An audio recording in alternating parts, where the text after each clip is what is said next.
Real and Real Youth Aspirations in Stories and Screen. ഇതാണ് ഈ സെഷൻ്റെ പേര്. എൻ്റെ പേര് മോത്തി വർക്കി.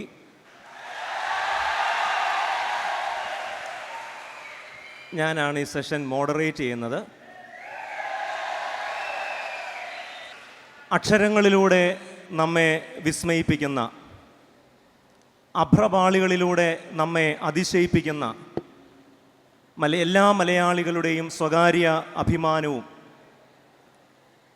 മലയാളികളുടെ ആത്മബോധത്തിൻ്റെ അടയാളപ്പെടുത്തലുമായിരിക്കുന്ന നമുക്കേറെ പ്രിയപ്പെട്ട ശ്രീ ബെന്യാമിനെയും ശ്രീ ബ്ലെസ്സിയെയും ആദരപൂർവം സ്വാഗതം ചെയ്യുന്നു.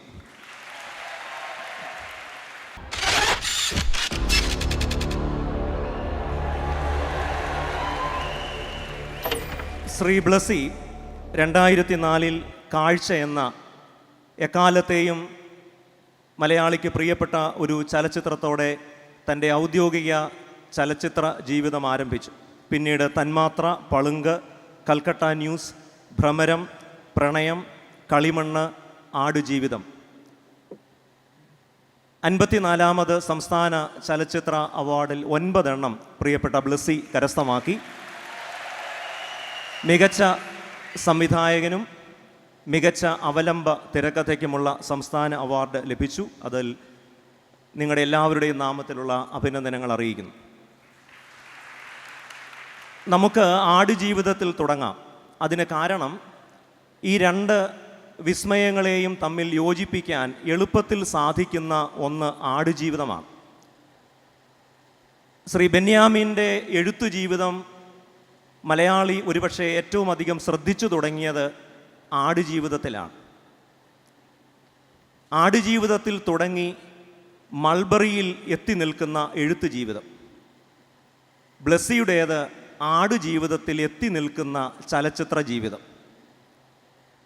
ഈ രണ്ട് പ്രതിഭാധനരും, ഒരാൾ സൂപ്പർ ഹിറ്റ് എഴുത്തുകാരൻ, ഒരാൾ സൂപ്പർ ഹിറ്റ് സംവിധായകൻ.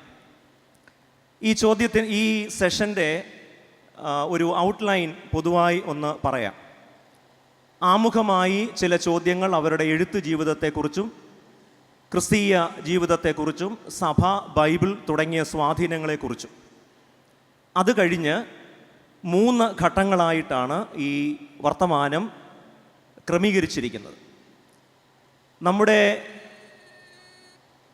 ഈ യൂത്ത് കോൺഫറൻസിൻ്റെ അല്ലെങ്കിൽ സ്റ്റുഡൻസ് കോൺഫറൻസിൻ്റെ വിഷയം ആസ്പിറേഷൻസ് ആൻഡ് ഇൻസ്പിറേഷൻസ് എന്നായതുകൊണ്ട് അതിലേക്ക് പരിമിതപ്പെടുത്തിക്കൊണ്ട് ഇവരുടെ 2 പേരുടെയും സർഗജീവിതത്തിലെ സംഭാവനകൾ, അതിനോടുള്ള ബന്ധത്തിലായിരിക്കും ചോദ്യങ്ങൾ.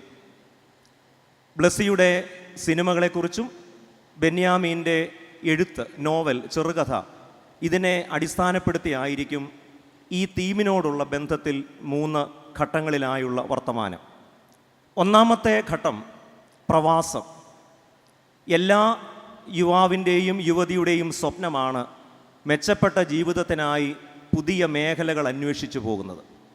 2 പ്രണയം. അതും യുവതീ യുവാക്കളെ സംബന്ധിച്ചിടത്തോളം ധാരാളം ഭാവനയും ഭാവുകത്വവുമുള്ള ഒന്നാണ്. 3 പ്രചോദനം. ഇതിലാരോടാണ് ആദ്യം ചോദിക്കേണ്ടതെന്ന് ഞാനിങ്ങനെ ആലോചിച്ചു. നര വെച്ചിട്ട് ബ്ലെസ്സി സാറിനോടാണ് ചോദിക്കേണ്ടത്. എന്നാൽ മർത്തോമാക്കാരനായതുകൊണ്ടും ബെന്യാമിൻ സാർ ഔദ്യോഗികമായി മർത്തോമാക്കാരനല്ലെങ്കിലും നമ്മൾ അല്പം കൂടെ കൂടുതൽ ആദരവ് പ്രിയപ്പെട്ട ബെന്യാമിൻ സാറിന് ആ കാര്യത്തിൽ നൽകേണ്ടതുകൊണ്ട് അദ്ദേഹത്തിൽ നിന്ന് നമ്മുടെ സംസാരം തുടങ്ങാം. മലയാളത്തിലെ എക്കാലത്തെയും സൂപ്പർ ഹിറ്റ്, ബെസ്റ്റ് സെല്ലർ, 250-ലധികം പതിപ്പുകൾ ഇതിനകം പ്രസിദ്ധീകരിച്ചു കഴിഞ്ഞ ആടുജീവിതത്തിൻ്റെ രചയിതാവാണ് അങ്ങ്. താരമൂല്യമുള്ള, മിനിമം ഗ്യാരണ്ടിയുള്ള ഏതു പ്രസാധകനും മോഹിക്കുന്ന എഴുത്തുകാരനാണ്. ചോദ്യം ലളിതമാണ്: എന്തിനാണ് എഴുതുന്നത്?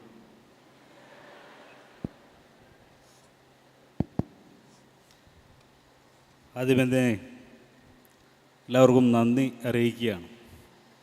നിങ്ങൾ വളരെ വൈബ്രൻ്റായിട്ട് നിൽക്കുന്ന ഒരു സമയത്ത് ഇതൊരു പതിഞ്ഞ മൂഡിലുള്ള ഒരു ചെറിയ സെഷനായിരിക്കുമെന്ന് ഞങ്ങൾ സങ്കല്പിക്കുകയാണ്. നിങ്ങളുടെ അത്രയും ഊർജത്തിലേക്ക് ഞങ്ങൾ രണ്ട് കിളവന്മാർ ഓടിയെത്താൻ ലേശം പാടാണ് എന്ന് അറിഞ്ഞുകൊണ്ട് തന്നെയാണ് സംസാരം ഇങ്ങനെ മുന്നോട്ട് പോകാൻ ആഗ്രഹിക്കുന്നത്. മോത്തിയച്ചൻ ഈ ഇൻട്രൊഡക്ഷനൊക്കെ പറഞ്ഞപ്പോൾ ഞാനൊന്ന് ഭയന്ന്. 10ാം ക്ലാസ്സിൽ പരീക്ഷയ്ക്ക് ഇരിക്കുമ്പോഴാണ് ആദ്യം സത്യത്തിൽ ഇത്രയും പേടി തോന്നിയത്. എന്ത് തരം ചോദ്യങ്ങളാണ് ചോദിക്കുക എന്ന് അറിയാത്തതിൻ്റെ ഒരു വേവലാതിയാണ്. എന്തിനാണ് എഴുതുന്നത് എന്ന ഏറ്റവും കുഴപ്പം പിടിച്ച ചോദ്യമാണ് സത്യത്തിൽ ആദ്യം തന്നെ ചോദിച്ചിരിക്കുന്നത്. സത്യത്തിൽ മറ്റൊരു പണിയും അറിയാത്തത് കൊണ്ട് ആ പണി ചെയ്യുന്നുവെന്ന് വേണമെങ്കിൽ പറയാം. പക്ഷേ കുറേ കൂടി ആഴത്തിൽ ചിന്തിക്കുമ്പോൾ എനിക്ക് ഈ സമൂഹത്തോട് ചിലത് പറയാനുണ്ട്. അത് പറയാനുള്ള ഏറ്റവും എന്നാൽ കഴിയാവുന്ന എളുപ്പവഴി എന്താണ് എന്ന ആലോചനയിലാണ് യഥാർത്ഥത്തിൽ ഞാൻ എഴുത്തിലേക്ക് എത്തുന്നത്. മറ്റു പണി അറിയില്ല എന്ന് പറഞ്ഞെങ്കിൽ പോലും ഞാൻ പഠിച്ചത് എൻജിനീയറിംഗ് ആണ്. എൻ്റെ ഇഷ്ടവിഷയം മാത്സ് ആയിരുന്നു. 20 വർഷക്കാലം ജോലി ചെയ്തത് പ്രൊജക്റ്റ് മാനേജറായിട്ടാണ്. ഗൾഫിനാണ് ജോലി ചെയ്തത്. അതൊക്കെ ഉപേക്ഷിച്ച് എഴുത്തിലേക്ക് വന്നത് ഈ പറഞ്ഞതുപോലെ ഒത്തിരി പേരോട് നേരിട്ട് സംസാരിക്കുവാനുള്ള എൻ്റെ ആശയങ്ങളെ, എൻ്റെ ഹൃദയത്തെ, എൻ്റെ ചിന്തകളെ, എൻ്റെ വികാരങ്ങളെ, എൻ്റെ സ്വപ്നങ്ങളെ, എൻ്റെ ഭീതികളെ, എൻ്റെ ആകുലതകളെയൊക്കെ പകർത്തി വെക്കാനുള്ള ഏറ്റവും മനോഹരമായ ഇടമെന്ന നിലയിലാണ് ഞാൻ നോവലിലേക്ക് എത്തുന്നത്. അപ്പോൾ എന്താണ് പറയാനുള്ളത് എന്ന് ചോദിക്കുമ്പോൾ പറയാനുള്ളത് ചിലപ്പോൾ എവിടെയെങ്കിലും കണ്ട ചില കാഴ്ചകളായിരിക്കും, എവിടെയെങ്കിലും കണ്ട ചില അനുഭവങ്ങളായിരിക്കും, നമ്മളെ വേട്ടയാടിയ ചില സ്വപ്നങ്ങളോ നമ്മളെ എപ്പോഴും ഭയപ്പെടുത്തിക്കൊണ്ടിരിക്കുന്ന ചില ചിന്തകളോ ഒക്കെ മനോഹരങ്ങളായ ചില കഥാപാത്രങ്ങളുടെ പേരിലേക്കും അവരുടെ സ്വഭാവങ്ങളിലേക്കുമൊക്കെ ഇറക്കി വെച്ചിട്ട് എൻ്റെ ആദി നിങ്ങളോടുകൂടി പങ്കുവെക്കുകയും ഈ സമൂഹം ഇങ്ങനെയൊക്കെ പോയാൽ മതിയോ, ഇങ്ങനെയൊക്കെ ചില മനുഷ്യരെ നമ്മൾ കൂടി കാണേണ്ടതില്ലേ, നമുക്കപ്പുറത്തും ചില ജീവിതങ്ങളുണ്ട്, അതിനെ കൂടി കാണാനുള്ള ഒരു ദൗത്യം നമ്മുടെ മേലുണ്ട് എന്ന് പറയുകയും അത് പരസ്പരം സംവേദിക്കാനുള്ള ഒരു ഇടവും എന്ന നിലയിലാണ് ഞാൻ എഴുത്തിനെ നോക്കിക്കാണുന്നത്. അതുകൊണ്ട് എനിക്ക് ഏറ്റവും അധികം ആളുകളുമായി സംവേദിക്കാനുള്ള ഏറ്റവും എളുപ്പമുള്ള വഴി എന്ന നിലയിൽ ഞാൻ എൻ്റെ എഴുത്തിനെ കാണുന്നു. അതുകൊണ്ട് ഞാൻ എഴുതുന്നത് നിങ്ങളെയൊക്കെ നേരിട്ട് കാണാനും നിങ്ങളുടെ ഹൃദയങ്ങളോട് സംവേദിക്കാനുമാണ്. മമ്മൂട്ടിയും മോഹൻലാലും പൃഥ്വിരാജും ആരോട് ചോദിച്ചാലും ഡേറ്റ് കിട്ടാൻ യാതൊരു പ്രയാസവുമില്ലാത്ത സംവിധായകൻ.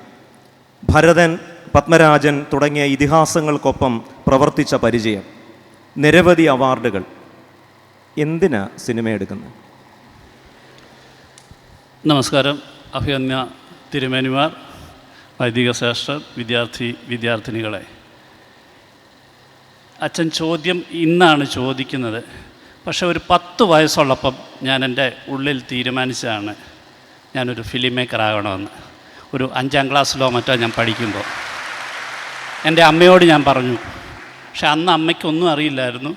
തിരുവല്ല ദീപ തിയേറ്ററിൽ നിന്ന് പാട്ട് കേൾക്കുകയും ഞങ്ങളോടൊപ്പം സെക്കൻഡ് ഷോയ്ക്ക് ഞങ്ങളെ സിനിമയും കൊണ്ടൊക്കെ പോയിരുന്ന ഒരു കാലം. സിനിമ അന്നും പാപമായിരുന്നു. പക്ഷെങ്കിൽ എനിക്ക് അങ്ങനെ, എൻ്റെ കുടുംബത്തിന് അങ്ങനെ അല്ലായിരുന്നു എന്നുള്ളൊരു ഭാഗ്യം എൻ്റെ അമ്മയിലൂടെ എനിക്കുണ്ടായിരുന്നു. അന്ന് ഞാൻ അമ്മയടുത്ത് പറയുമ്പോൾ പിന്നീട് അമ്മ പറഞ്ഞു, നീ ഒരു ഡിഗ്രി വരെ പഠിക്കണം, എന്നിട്ട് നീ എന്തിനെങ്കിലും പോയാൽ മതി എന്നുള്ളത്. ഡിഗ്രിക്ക് പഠിക്കുമ്പോൾ തന്നെ ഞാൻ സിനിമയ്ക്ക് വേണ്ടിയുള്ള ഫിലിം ഇൻസ്റ്റിറ്റ്യൂട്ടുകളിലൊക്കെ ട്രൈ ചെയ്തിരുന്നു. 83 കഴിഞ്ഞിട്ട് വീണ്ടും ഒരു 2 വർഷം പോലും, അന്ന് സിനിമ മദ്രാസിലാണ്, നമുക്ക് വളരെ സ്വായത്തമായ ഒരവസ്ഥയിലല്ല. 2 വർഷത്തോളം 2-3 വർഷക്കാലം അലഞ്ഞു.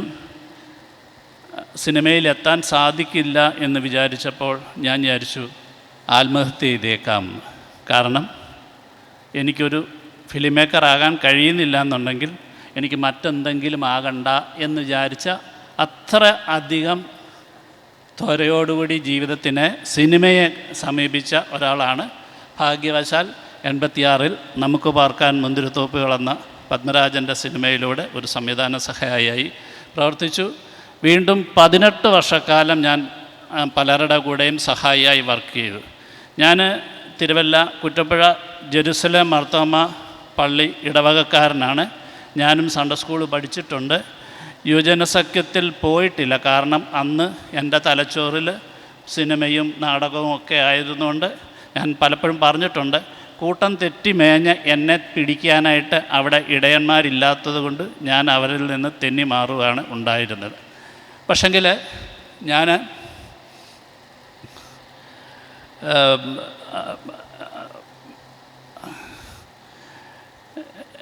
86-ൽ ഞാൻ സിനിമയിലേക്ക് എത്തുന്നതിന് മുമ്പ് എത്തിയതിന് ശേഷം 18 വർഷക്കാലം മലയാളത്തിലെ വളരെ പ്രമുഖരായ ആൾക്കാരോടൊപ്പം വർക്ക് ചെയ്തു.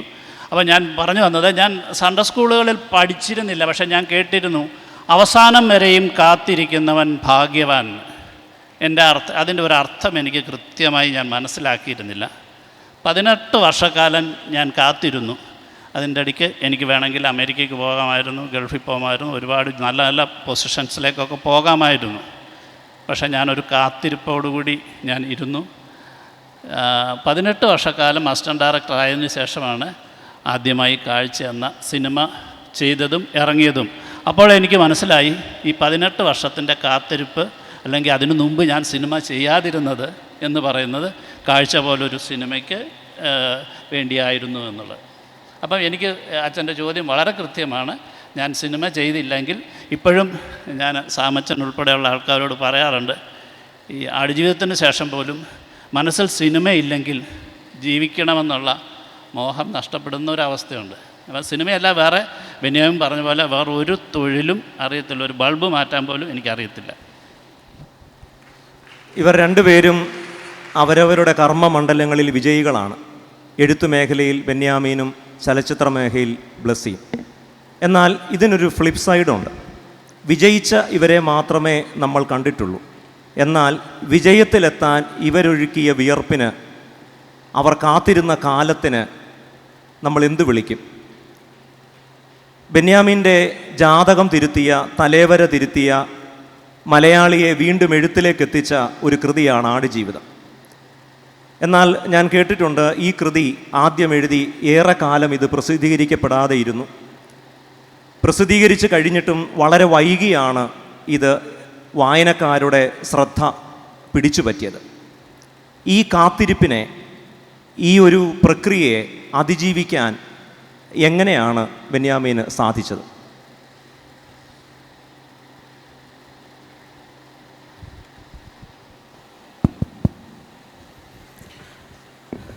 സത്യത്തിൽ പുതിയ കുട്ടികൾ, നിങ്ങൾ യുവാക്കൾ നിശ്ചയമായിട്ടും ഞങ്ങളുടെ ഈ കാത്തിരിപ്പിൻ്റെ കഥ അറിയേണ്ടതുണ്ട് എന്നാണ് ഞാൻ കരുതുന്നത്. ഈ ചോദ്യം അതുകൊണ്ട് തന്നെ വളരെ പ്രസക്തമാണ്. നമുക്കൊക്കെ പുതിയ കാലത്തിൽ വളരെ വേഗം വിജയത്തിലെത്താൻ, വളരെ വേഗം പ്രശസ്തിയിലെത്താൻ, വളരെയേകം നമ്മളുടെ ലക്ഷ്യത്തിലെത്താൻ വല്ലാത്ത ഒരു ധൃതിയുള്ള ഒരു കാലമാണ്. എന്തെങ്കിലും ഒന്നിൽ ഒരല്പകാലം പരാജയപ്പെട്ടാൽ, ഒരു ചെറിയ തടസ്സം നേരിട്ടാൽ ഉടൻ തന്നെ അതിൽ വലിയ നിരാശയുണ്ടാവുകയും പിന്തിരിഞ്ഞു പോവുകയും മനം മടുക്കുകയും ഒക്കെ ചെയ്യുന്ന കാലത്ത് ഞങ്ങൾ താണ്ടിയ ദൂരത്തെക്കുറിച്ച് കൂടി നിങ്ങൾ അറിയുമ്പോഴാണ് യഥാർത്ഥത്തിൽ എങ്ങനെയാണ് ഇവിടെ വരെയൊക്കെ വരുന്നത് എന്ന ഒരു ബോധ്യമുണ്ടാവുന്നത്. 92-ൽ 21-ാമത്തെ വയസ്സിലാണ് ഞാൻ ഗൾഫിലേക്ക് പോകുന്നത്. ആ പ്രായത്തിലാണ് യഥാർത്ഥത്തിൽ ഗൗരവമായൊരു വായനയൊക്കെ ആരംഭിക്കുന്നത്. അതിനു മുമ്പ് ലൈബ്രറിയിലൊക്കെ പോയി, കോളേജ് ലൈബ്രറിയിലൊക്കെ പോയി വല്ലപ്പോഴും പുസ്തകം എടുക്കുമായിരുന്നു എങ്കിൽ പോലും ഗൗരവമായി വായന ആരംഭിക്കുന്നത്, ജീവിതത്തിൽ വായന ഒരു പ്രധാനപ്പെട്ട കാര്യമാണ് എന്ന് തിരിച്ചറിയുന്നത്, സാഹിത്യം നമ്മുടെ ജീവിതത്തെ എങ്ങനെയാണ് പരുവപ്പെടുത്തുന്നത് എന്നറിയുന്നതും ഒക്കെ ആ കാലത്തിലാണ്. 92 മുതൽ 99 വരെയുള്ള പിന്നത്തെ ഒരു 7 വർഷക്കാലം നിരന്തരമായ വായനയായിരുന്നു. മലയാളത്തിലെ എല്ലാ മികച്ച പുസ്തകങ്ങളും, വേൾഡിലെ ക്ലാസിക് പുസ്തകങ്ങളും, ലേഖനങ്ങളും, നിരൂപണങ്ങളും, കവിതകളും, പല മേഖലയിൽ നിന്നുള്ള പല സാധനങ്ങൾ വായിച്ച് അതിനോടൊപ്പം പുസ്തകക്കുറിപ്പുകൾ തയ്യാറാക്കി, ഡയറി കുറിപ്പുകൾ എഴുതാനുള്ള പരിശീലനമൊക്കെ സിദ്ധിച്ചതിന് ശേഷമാണ് യഥാർത്ഥത്തിൽ ഒരു ചെറിയ കഥയുമായി എത്തുന്നത്. പിന്നെയും അടുത്ത ഒരു 8 വർഷം കൂടി കഴിയുമ്പോഴാണ് നിങ്ങൾ പറയുന്ന ഇപ്പോൾ പരക്കെ അറിയപ്പെടുന്ന ആടുജീവിതം എന്ന് പറയുന്ന കൃതിയിലേക്ക് എത്തുകയും ചെയ്യുന്നത്. അക്കാലത്ത് ഞാൻ ഗൾഫിലാണ് ജോലി ചെയ്യുന്നത്. എനിക്ക് ഇവിടുത്തെ ഒരു പത്രാധിപന്മാരെയും അറിയില്ല, എനിക്കൊരു മാസികകളുമായിട്ട് ബന്ധമില്ല, ഒരു എഴുത്തുകാരനെ നേരിട്ട് ഞാൻ കണ്ടിട്ടില്ല. എനിക്ക് സാഹിത്യം ഇഷ്ടമാണ് എന്ന് എനിക്കറിയാം. എനിക്ക് ഇത്രയും കാലം കൊണ്ട് എനിക്ക് കഥ എഴുതാൻ ഇഷ്ടമുണ്ട് എന്ന് ഞാൻ സ്വയം തിരിച്ചറിഞ്ഞു. അങ്ങനെ ഞാൻ എല്ലാ പ്രാവശ്യവും ഇങ്ങനെ കഥകൾ എഴുതി മലയാളത്തിലെ പ്രമുഖങ്ങളായ വാരികകൾക്ക് അയച്ചു കൊടുക്കും. അന്നത്തെ ഈ പത്രാധിപന്മാരൊക്കെ വളരെ സ്നേഹമുള്ളവരായിരുന്നത് കൊണ്ട് അയക്കുന്നതിനേക്കാൾ വേഗത്തിൽ സ്റ്റാമ്പ് ഒട്ടിച്ച് ഗൾഫിലേക്ക് ഇത് തിരിച്ച് അയച്ച് തരുമായിരുന്നു. ഇവിടുന്ന് ഗൾഫിൽ നിന്ന് നാട്ടിലേക്ക് എത്താൻ ഒരാഴ്ച, അത് തിരിച്ചു വരാൻ ഒരാഴ്ച, അങ്ങനെ 2 ആഴ്ചയ്ക്കുള്ളിൽ തന്നെ ഏതാണ്ട് മറുപടി കിട്ടും. പക്ഷേ ജീവിതത്തിൽ റിജക്ഷൻസ് എല്ലായ്പ്പോഴും ഉണ്ടാകുമെന്ന് പഠിച്ചിരുന്നത് കൊണ്ട് ഞാൻ ഒരിക്കലും നിരാശനായില്ല. ഞാൻ വീണ്ടും വീണ്ടും കഥകൾ എഴുതിക്കൊണ്ടേയിരുന്നു, വീണ്ടും വീണ്ടും അയച്ചുകൊണ്ടേയിരുന്നു, വീണ്ടും വീണ്ടും അത് റിജക്റ്റ് ചെയ്തുകൊണ്ടേയിരുന്നു.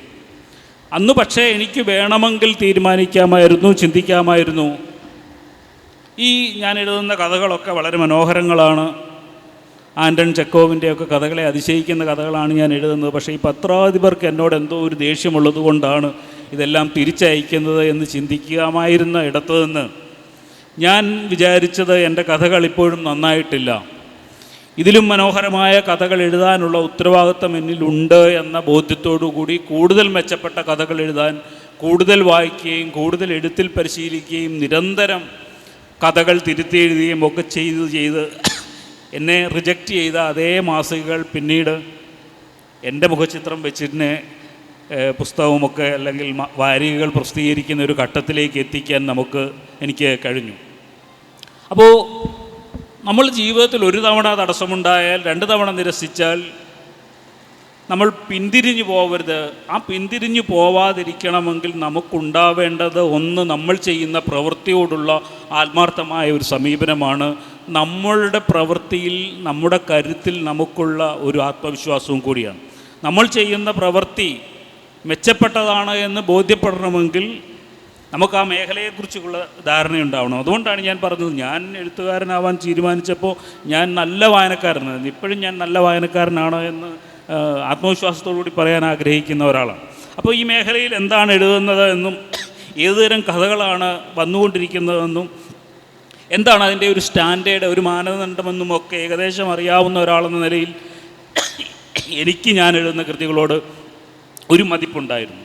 ഈ മതിപ്പിൻ്റെ ബലത്തിലാണ് ഞാൻ നിരന്തരം അയച്ചുകൊണ്ടേയിരുന്നത്. ആടുജീവിതം തിരസ്കരിച്ചതിനെക്കുറിച്ചാണ് പറഞ്ഞത്. അതൊരു യഥാർത്ഥത്തിൽ നിങ്ങൾ കേൾക്കേണ്ട കഥയാണ്.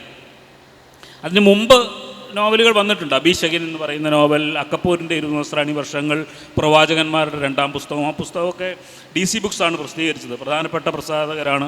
മാധ്യമം വാരികയാണ് അത് കണ്ടശിയായി പ്രസിദ്ധീകരിച്ചത്.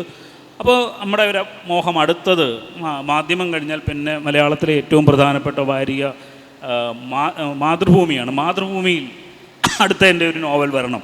അങ്ങനെ എല്ലാ കാലത്തും അങ്ങനെയാണ് ആഗ്രഹം. അങ്ങനെ മാതൃഭൂമിക്ക് അയക്കുന്നു, മാതൃഭൂമി റിജക്റ്റ് ചെയ്യുന്നു.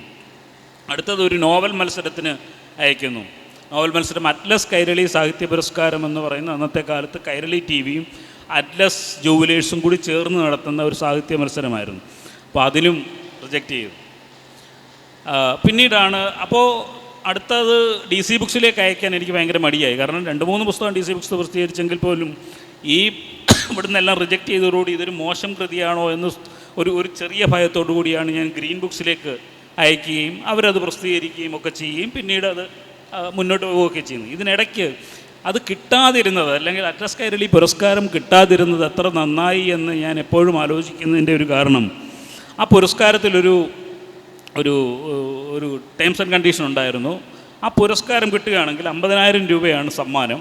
പക്ഷേ ആ പുരസ്കാരം കിട്ടുന്ന നോവൽ, അതിൻ്റെ കോപ്പി റൈറ്റ് അറ്റ്ലസ് രാമേന്ദ്രൻ എന്ന് പറയുന്ന അറ്റ്ലസ് ജുവലറിയുടെ മുതലാളിക്ക് എഴുതി കൊടുക്കണം എന്നായിരുന്നു അതിൻ്റെ കരാർ.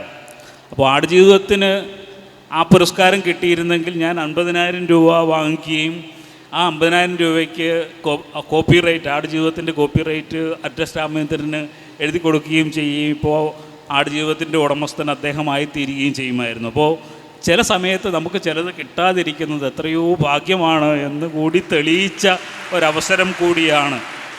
നമുക്ക് മറ്റു വിധത്തിൽ മറ്റിടങ്ങളിലൂടെ അത് നമ്മുടെ ഇടയിലേക്ക് വരാൻ, നമ്മുടെ തന്നെ ആയിരിക്കാൻ, നമ്മളെ കൂടുതൽ പ്രശസ്തിയിലേക്ക് കൊണ്ടുപോകാൻ, നമുക്ക് കൂടുതൽ വിജയത്തിലേക്ക് നടക്കാനുള്ള ഒരു വഴിയായി നമ്മളെപ്പോഴും നമുക്ക് നേരിടുന്ന പല തിരസ്കാരങ്ങളെയും നമ്മൾ ഈ വഴിയിലൂടെ കാണണമെന്ന് പറയുന്നത് കൊണ്ടാണ് ഞാനിത് ഇത്ര വിസ്തരിച്ച് ആടുജീവിതത്തിലുണ്ടായ തിരസ്കാരത്തെക്കുറിച്ച് പറഞ്ഞത്.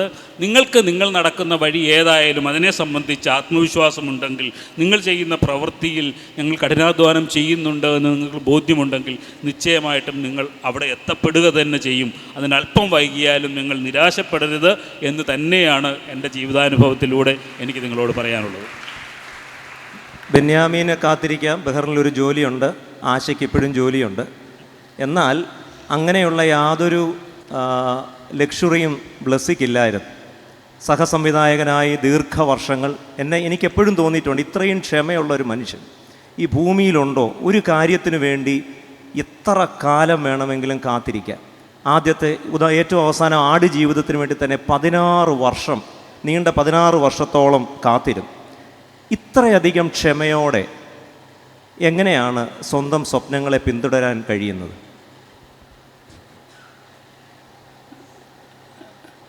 ഞാൻ ഭ്രമരം എന്ന സിനിമയിൽ ശ്രീ മോഹൻലാൽ പറഞ്ഞിട്ടുണ്ട്, ക്ഷമയാണ് ഏറ്റവും വലിയ പ്രാർത്ഥന.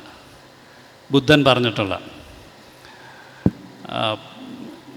എനിക്ക് ഈ 16 വർഷം എന്ന് പറയുമ്പോൾ ഇതൊരു 16 വർഷമായിട്ട് എനിക്ക് തോന്നാറില്ല. കാരണം ഈ 16 വർഷവും എൻ്റെ മുന്നിലൊരു ലക്ഷ്യമുണ്ടായിരുന്നു, അതിനുവേണ്ടിയുള്ള ഒരു ശ്രമമായിരുന്നു. അപ്പം അതിൽ ഈ ദിവസങ്ങൾക്കും വർഷങ്ങളുടെയും ഒന്നും ആയുസ് എന്നെ ബാധിക്കുന്നതായിരുന്നില്ല എന്നുള്ളതാണ് മുഖ്യമായ ഒരു സത്യം എന്ന് വേണമെങ്കിൽ പറയാം.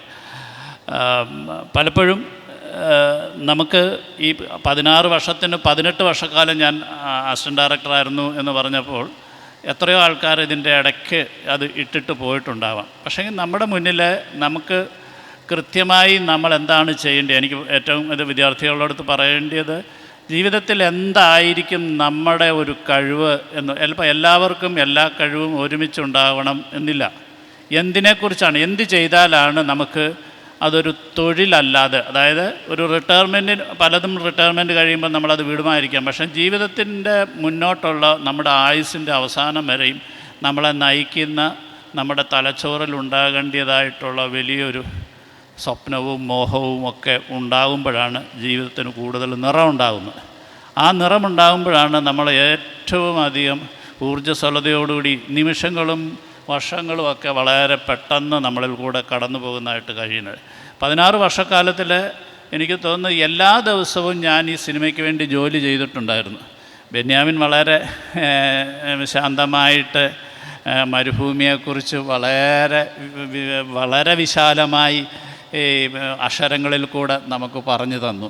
മരുഭൂമിയുടെ ചൂടിനെക്കുറിച്ച് ഞാൻ എപ്പോഴും എല്ലായിടത്തും പറയാറുണ്ട്, ബെന്യാമിൻ എഴുതി വെച്ച ഒരു എഴുത്തെന്ന് പറഞ്ഞു കഴിഞ്ഞാൽ എൻ്റെ തലക്കെട്ട് കിട്ടുന്ന അടി പോലെയായിരുന്നു. കാരണം അദ്ദേഹം പറഞ്ഞു,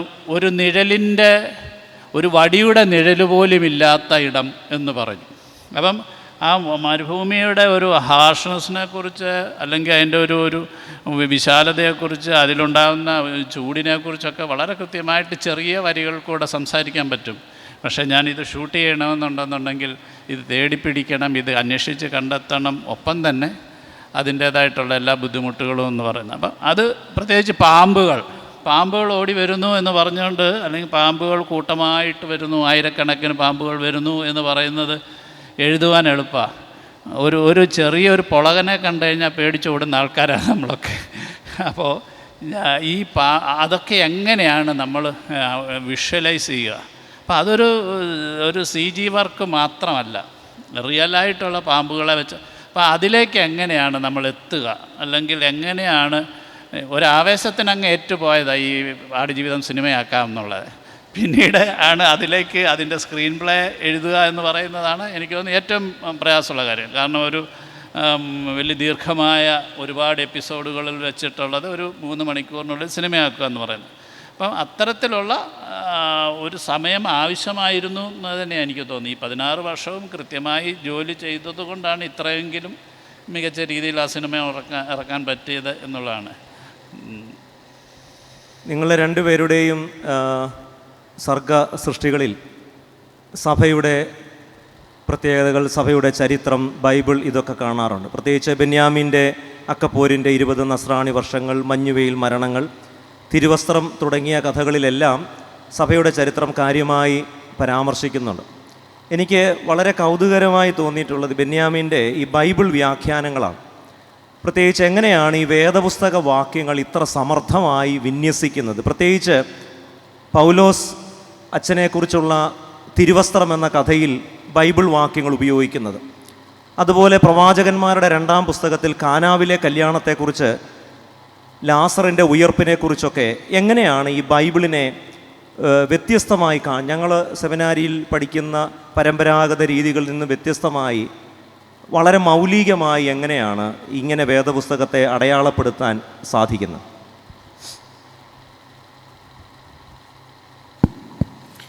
ബൈബിൾ എല്ലാ കാലത്തും എനിക്ക് ഒരു വേദപുസ്തകം എന്നതിലുപരിയായി ഒരു വലിയ ഒരു ചരിത്ര പുസ്തകം എന്ന നിലയിൽ വലിയ കൗതുകമുണ്ടായിട്ടുള്ള ഗ്രന്ഥങ്ങളിലൊന്നാണ്.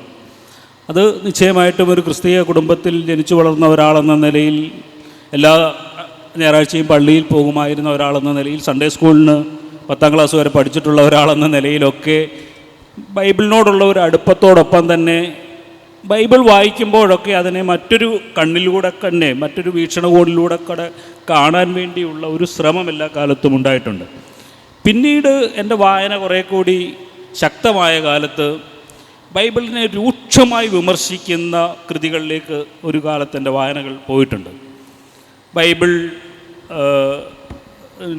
വൈരുദ്ധ്യങ്ങൾ, ഇപ്പോൾ 4 സുവിശേഷങ്ങളിലെ വൈരുദ്ധ്യങ്ങൾ എടുത്തു കാണിക്കുന്ന ഒരു പുസ്തകമുണ്ട്. അൺഓതറൈസ്ഡ് വേർഷൻ ഓഫ് ബൈബിൾ എന്ന് പറയുന്ന ഒരു പുസ്തകമാണ്. പിന്നീട് ഈ ബൈബിളിന് യേശുവിൻ്റെയും കാലത്തിന് ശേഷമുള്ള ചരിത്രം പറയുന്നു എന്ന് പറയുന്ന തരത്തിലുള്ള ധാരാളം കൃതികളുണ്ട്. എനിക്ക് ചർച്ച് ഹിസ്റ്ററി ഭയങ്കര ഇഷ്ടമുള്ള കാര്യമാണ്, പണ്ടും ഇഷ്ടമുള്ള കാര്യമാണ്. ഇപ്പോഴും ഞാൻ ചർച്ച് ഹിസ്റ്ററിയിൽ ഭയങ്കരമായിട്ട് താല്പര്യം പുലർത്തുന്ന ഒരാളാണ്. അപ്പോൾ അതിനെ അവലംബിച്ചിപ്പോൾ holy blood and holy grail എന്നൊക്കെ പറയുന്ന ചില വിശ്വാസധാരകളൊക്കെ, രഹസ്യ സംഘടനകളൊക്കെ ഈ ഭൂമിയിൽ നിലനിൽക്കുന്നുണ്ട് എന്ന് പറയുന്ന തരത്തിലുള്ള പുസ്തകങ്ങൾ. ജീസസ് ദ മാൻ എന്ന് പറയുന്ന വളരെ പ്രസിദ്ധമായ ഒരു പുസ്തകം. അതിനിടയിലാണ് ഞാൻ ഈ ഖുംറാൻ ചാവുകടൽ ചുരുളുകളെക്കുറിച്ചുള്ള വലിയ പഠനങ്ങളിലേക്ക് പോയിട്ടുള്ളത്. ബാർബറ തേറിങ് എന്ന് പറയുന്ന ഒരു ഓസ്ട്രേലിയൻ ഗവേഷക ഏതാണ്ട് 16 വർഷക്കാലമാണ് കുമ്രാനിൽ പോയി താമസിച്ച് ഈ കുമ്രാൻ ചാവുകടൽ ചുരുളുകളെക്കുറിച്ച് പഠനം നടത്തിയിട്ടുള്ള, അവരെഴുതിയിട്ടുള്ള പുസ്തകങ്ങളുണ്ട്. ഇതൊക്കെ ബൈബിളിനെ വ്യത്യസ്തമായ തരത്തിൽ വ്യാഖ്യാനിക്കുന്ന, അല്ലെങ്കിൽ ബൈബിളിനെ വ്യത്യസ്തമായ കണ്ണുകളിലൂടെ കാണുന്ന കൃതിയാണ്. അപ്പോൾ പോലും ബൈബിൾ എങ്ങനെയാണ് പ്രസക്തമാവുന്നത് പുതിയ കാലത്തിൽ എന്ന്, ക്രിസ്തു എങ്ങനെയാണ് പ്രസക്തനാവുന്നത് എന്ന് ഞാൻ നിരന്തരം ആലോചിച്ചുകൊണ്ടിരിക്കുകയും അതിനെ ചുറ്റിപ്പറ്റി എൻ്റെ ആലോചന ഉണ്ടാവുകയും ബൈബിളിലേക്ക് കൂടുതൽ പോവുകയും ഞാൻ ആ രീതിയിൽ കാണാൻ ശ്രമിക്കുകയും ഒക്കെ ചെയ്തുകൊണ്ടേയിരിക്കുന്ന ഒരാളാണ്. അതുകൊണ്ട് ഇത്തരം ബൈബിളിനെ നിഷേധിക്കുന്ന, ബൈബിളിനെ വിമർശിക്കുന്ന കൃതികൾ എന്നെ ഒട്ടും തൊടത്തില്ല. ഞാൻ അതിൻ്റെ അപ്പുറത്തേക്ക് ക്രിസ്തു എന്താണ് എന്ന് പഠിക്കാൻ ശ്രമിച്ചിട്ടുള്ള, ക്രിസ്തു എങ്ങനെയാണ് ഈ സമൂഹത്തിന് വലിയൊരു മാതൃകയായി ഇപ്പോഴും നിലനിൽക്കുന്നത് എന്ന് ബൈബിളിലെ കുഞ്ഞു കുഞ്ഞു വാചകങ്ങളിലൂടെ തന്നെ ധാരാളം പഠിക്കാൻ ശ്രമിക്കും. അത്തരത്തിൽ ഉള്ള ഒരു പഠനവും ഒരു ബാക്ക്ഗ്രൗണ്ടും ഒക്കെ ഉള്ളതുകൊണ്ടാവും നമ്മൾ എഴുതുമ്പോൾ അറിയാതെ ബൈബിൾ വ്യാഖ്യാനങ്ങളോ ബൈബിൾ വാചകങ്ങളോ ഒക്കെ നമ്മുടെ കൃതികളിലേക്ക് വരുന്നത്. ഇപ്പോൾ ആടുജീവിതം തന്നെ എഴുതുന്നത് മരുഭൂമിയെക്കുറിച്ചും മരുഭൂമിയിലെ രക്ഷപ്പെടലിനെക്കുറിച്ചും അതിൻ്റെ കഥാപാത്രങ്ങൾ മുസ്ലിങ്ങളൊക്കെ ആയിരിക്കെ തന്നെ ആ പുസ്തകത്തെ വിമർശനാത്മകമായും പഠിച്ചിട്ടുള്ള പലരും പറയുന്നത് അതിൽ മുന്നോട്ട് വെക്കുന്ന ആശയം ബൈബിൾ മുന്നോട്ട് വെക്കുന്ന പ്രത്യാശയുടെ ആശയമാണ് എന്നുള്ളതാണ്. പ്രത്യാശ. ജീവിതത്തിൽ ഏത് പ്രതിസന്ധി ഉണ്ടായാലും ജീവിതത്തെ കൈവിടാതെ മുന്നോട്ട് പോകുക എന്ന് പറയുന്ന ബൈബിളിക്കലായ ഒരു വലിയ ആശയമാണ് അത് മുന്നോട്ട് വെക്കുന്നത്. അത് അത്തരത്തിൽ നമ്മുടെ ഉള്ളിൽ അറിഞ്ഞോ അറിയാതെയോ ബൈബിൾ പ്രവർത്തിക്കുന്നുണ്ട്. അത് ഈ ബൈബിളുമായിട്ടുള്ള നിരന്തരമായ ഇടപെടൽ കൊണ്ട്, വായന കൊണ്ട്. അത് വെറുതെ പണ്ടൊക്കെ നമ്മൾ വേദപുസ്തകം വായിക്കുന്നത് അത്താഴം കിട്ടാൻ വേണ്ടിയായിരുന്നു. വീട്ടിൽ വേദപുസ്തകം വായിച്ചില്ലെങ്കിൽ അത്താഴം തരില്ല എന്ന സ്ഥിതിയിൽ നിന്ന് ബൈബിളിനെ കൂടുതൽ അറിയുന്നതിന് വേണ്ടി, ക്രിസ്തുവിനെ കൂടുതൽ അറിയുന്നതിന് വേണ്ടിയുള്ള ഒരു വായനയിലേക്ക് പോയതുകൊണ്ടാണ്. നമ്മൾ അങ്ങനെ ബൈബിളിലേക്ക് ആഴത്തിൽ പോകണം. വെറുതെ ഒരു ചടങ്ങ് പോലെ ബൈബിൾ വായിക്കുന്നതിൻ്റെ അപ്പുറത്തേക്ക് നമുക്ക് ക്രിസ്തുവിനെ അറിയാൻ കഴിയുമെങ്കിൽ നിങ്ങൾ മറ്റ് ചില ഇടങ്ങളിലേക്ക് ഇറങ്ങിപ്പോവില്ല എന്നുള്ളതാണ്. ബൈബിളിനെ തെറ്റായി വ്യാഖ്യാനിച്ചുകൊണ്ട് നമ്മൾക്കിടയിലേക്ക് വരുന്ന തെറ്റായ പ്രവാചകന്മാരുടെ കാലമാണിത്. നിരന്തരം ബൈബിൾ ക്രിസ്തു അത് പറഞ്ഞാൽ പിന്നെ മുഴുവൻ സുവിശേഷമായി, ഇപ്പോൾ അതുകൊണ്ട് ഞാൻ പറയുന്നില്ല. എന്തായാലും ക്രിസ്തുവിനെ ഉപയോഗിക്കാൻ വേണ്ടിയുള്ളതാണ് എന്ന പുതിയ കാല വ്യാഖ്യാനത്തെ ഞാൻ സമ്പൂർണ്ണമായും നിഷേധിക്കുന്നുണ്ട്. ക്രിസ്തുവിനെ ഉപയോഗിക്കാൻ, ക്രിസ്തു നിങ്ങളുടെ ആവശ്യങ്ങൾ നിറവേറ്റി തരാനുള്ള ഒരു ഉപകരണം എന്ന നിലയിലുള്ള പുതിയ കാല സുവിശേഷ പ്രചരണങ്ങൾ ഇന്ന് ലോകമെമ്പാടും പ്രചരിപ്പിച്ചുകൊണ്ടിരിക്കുകയാണ്. പ്രോസ്പെരിറ്റി ക്രൈസ്റ്റ് എന്നാണ് പറയുന്നത്. അതിന് വലിയ ചരിത്ര ദൗത്യമൊക്കെ ഉണ്ട്. ആഗോളവൽക്കരണവും മുതലാളിത്തവൽക്കരണവും ഒക്കെ കൊണ്ടുവന്ന് അവർ മനഃപൂർവ്വം നമുക്കിടയിലേക്ക് ഇറക്കി വച്ച ഒരു സാധനമാണ്. അത് നമ്മളൊരു വലിയ ഡിബേറ്റിൽ മറ്റൊരു പോകേണ്ടതുകൊണ്ടാണ് ഞാൻ പറയുന്നത്.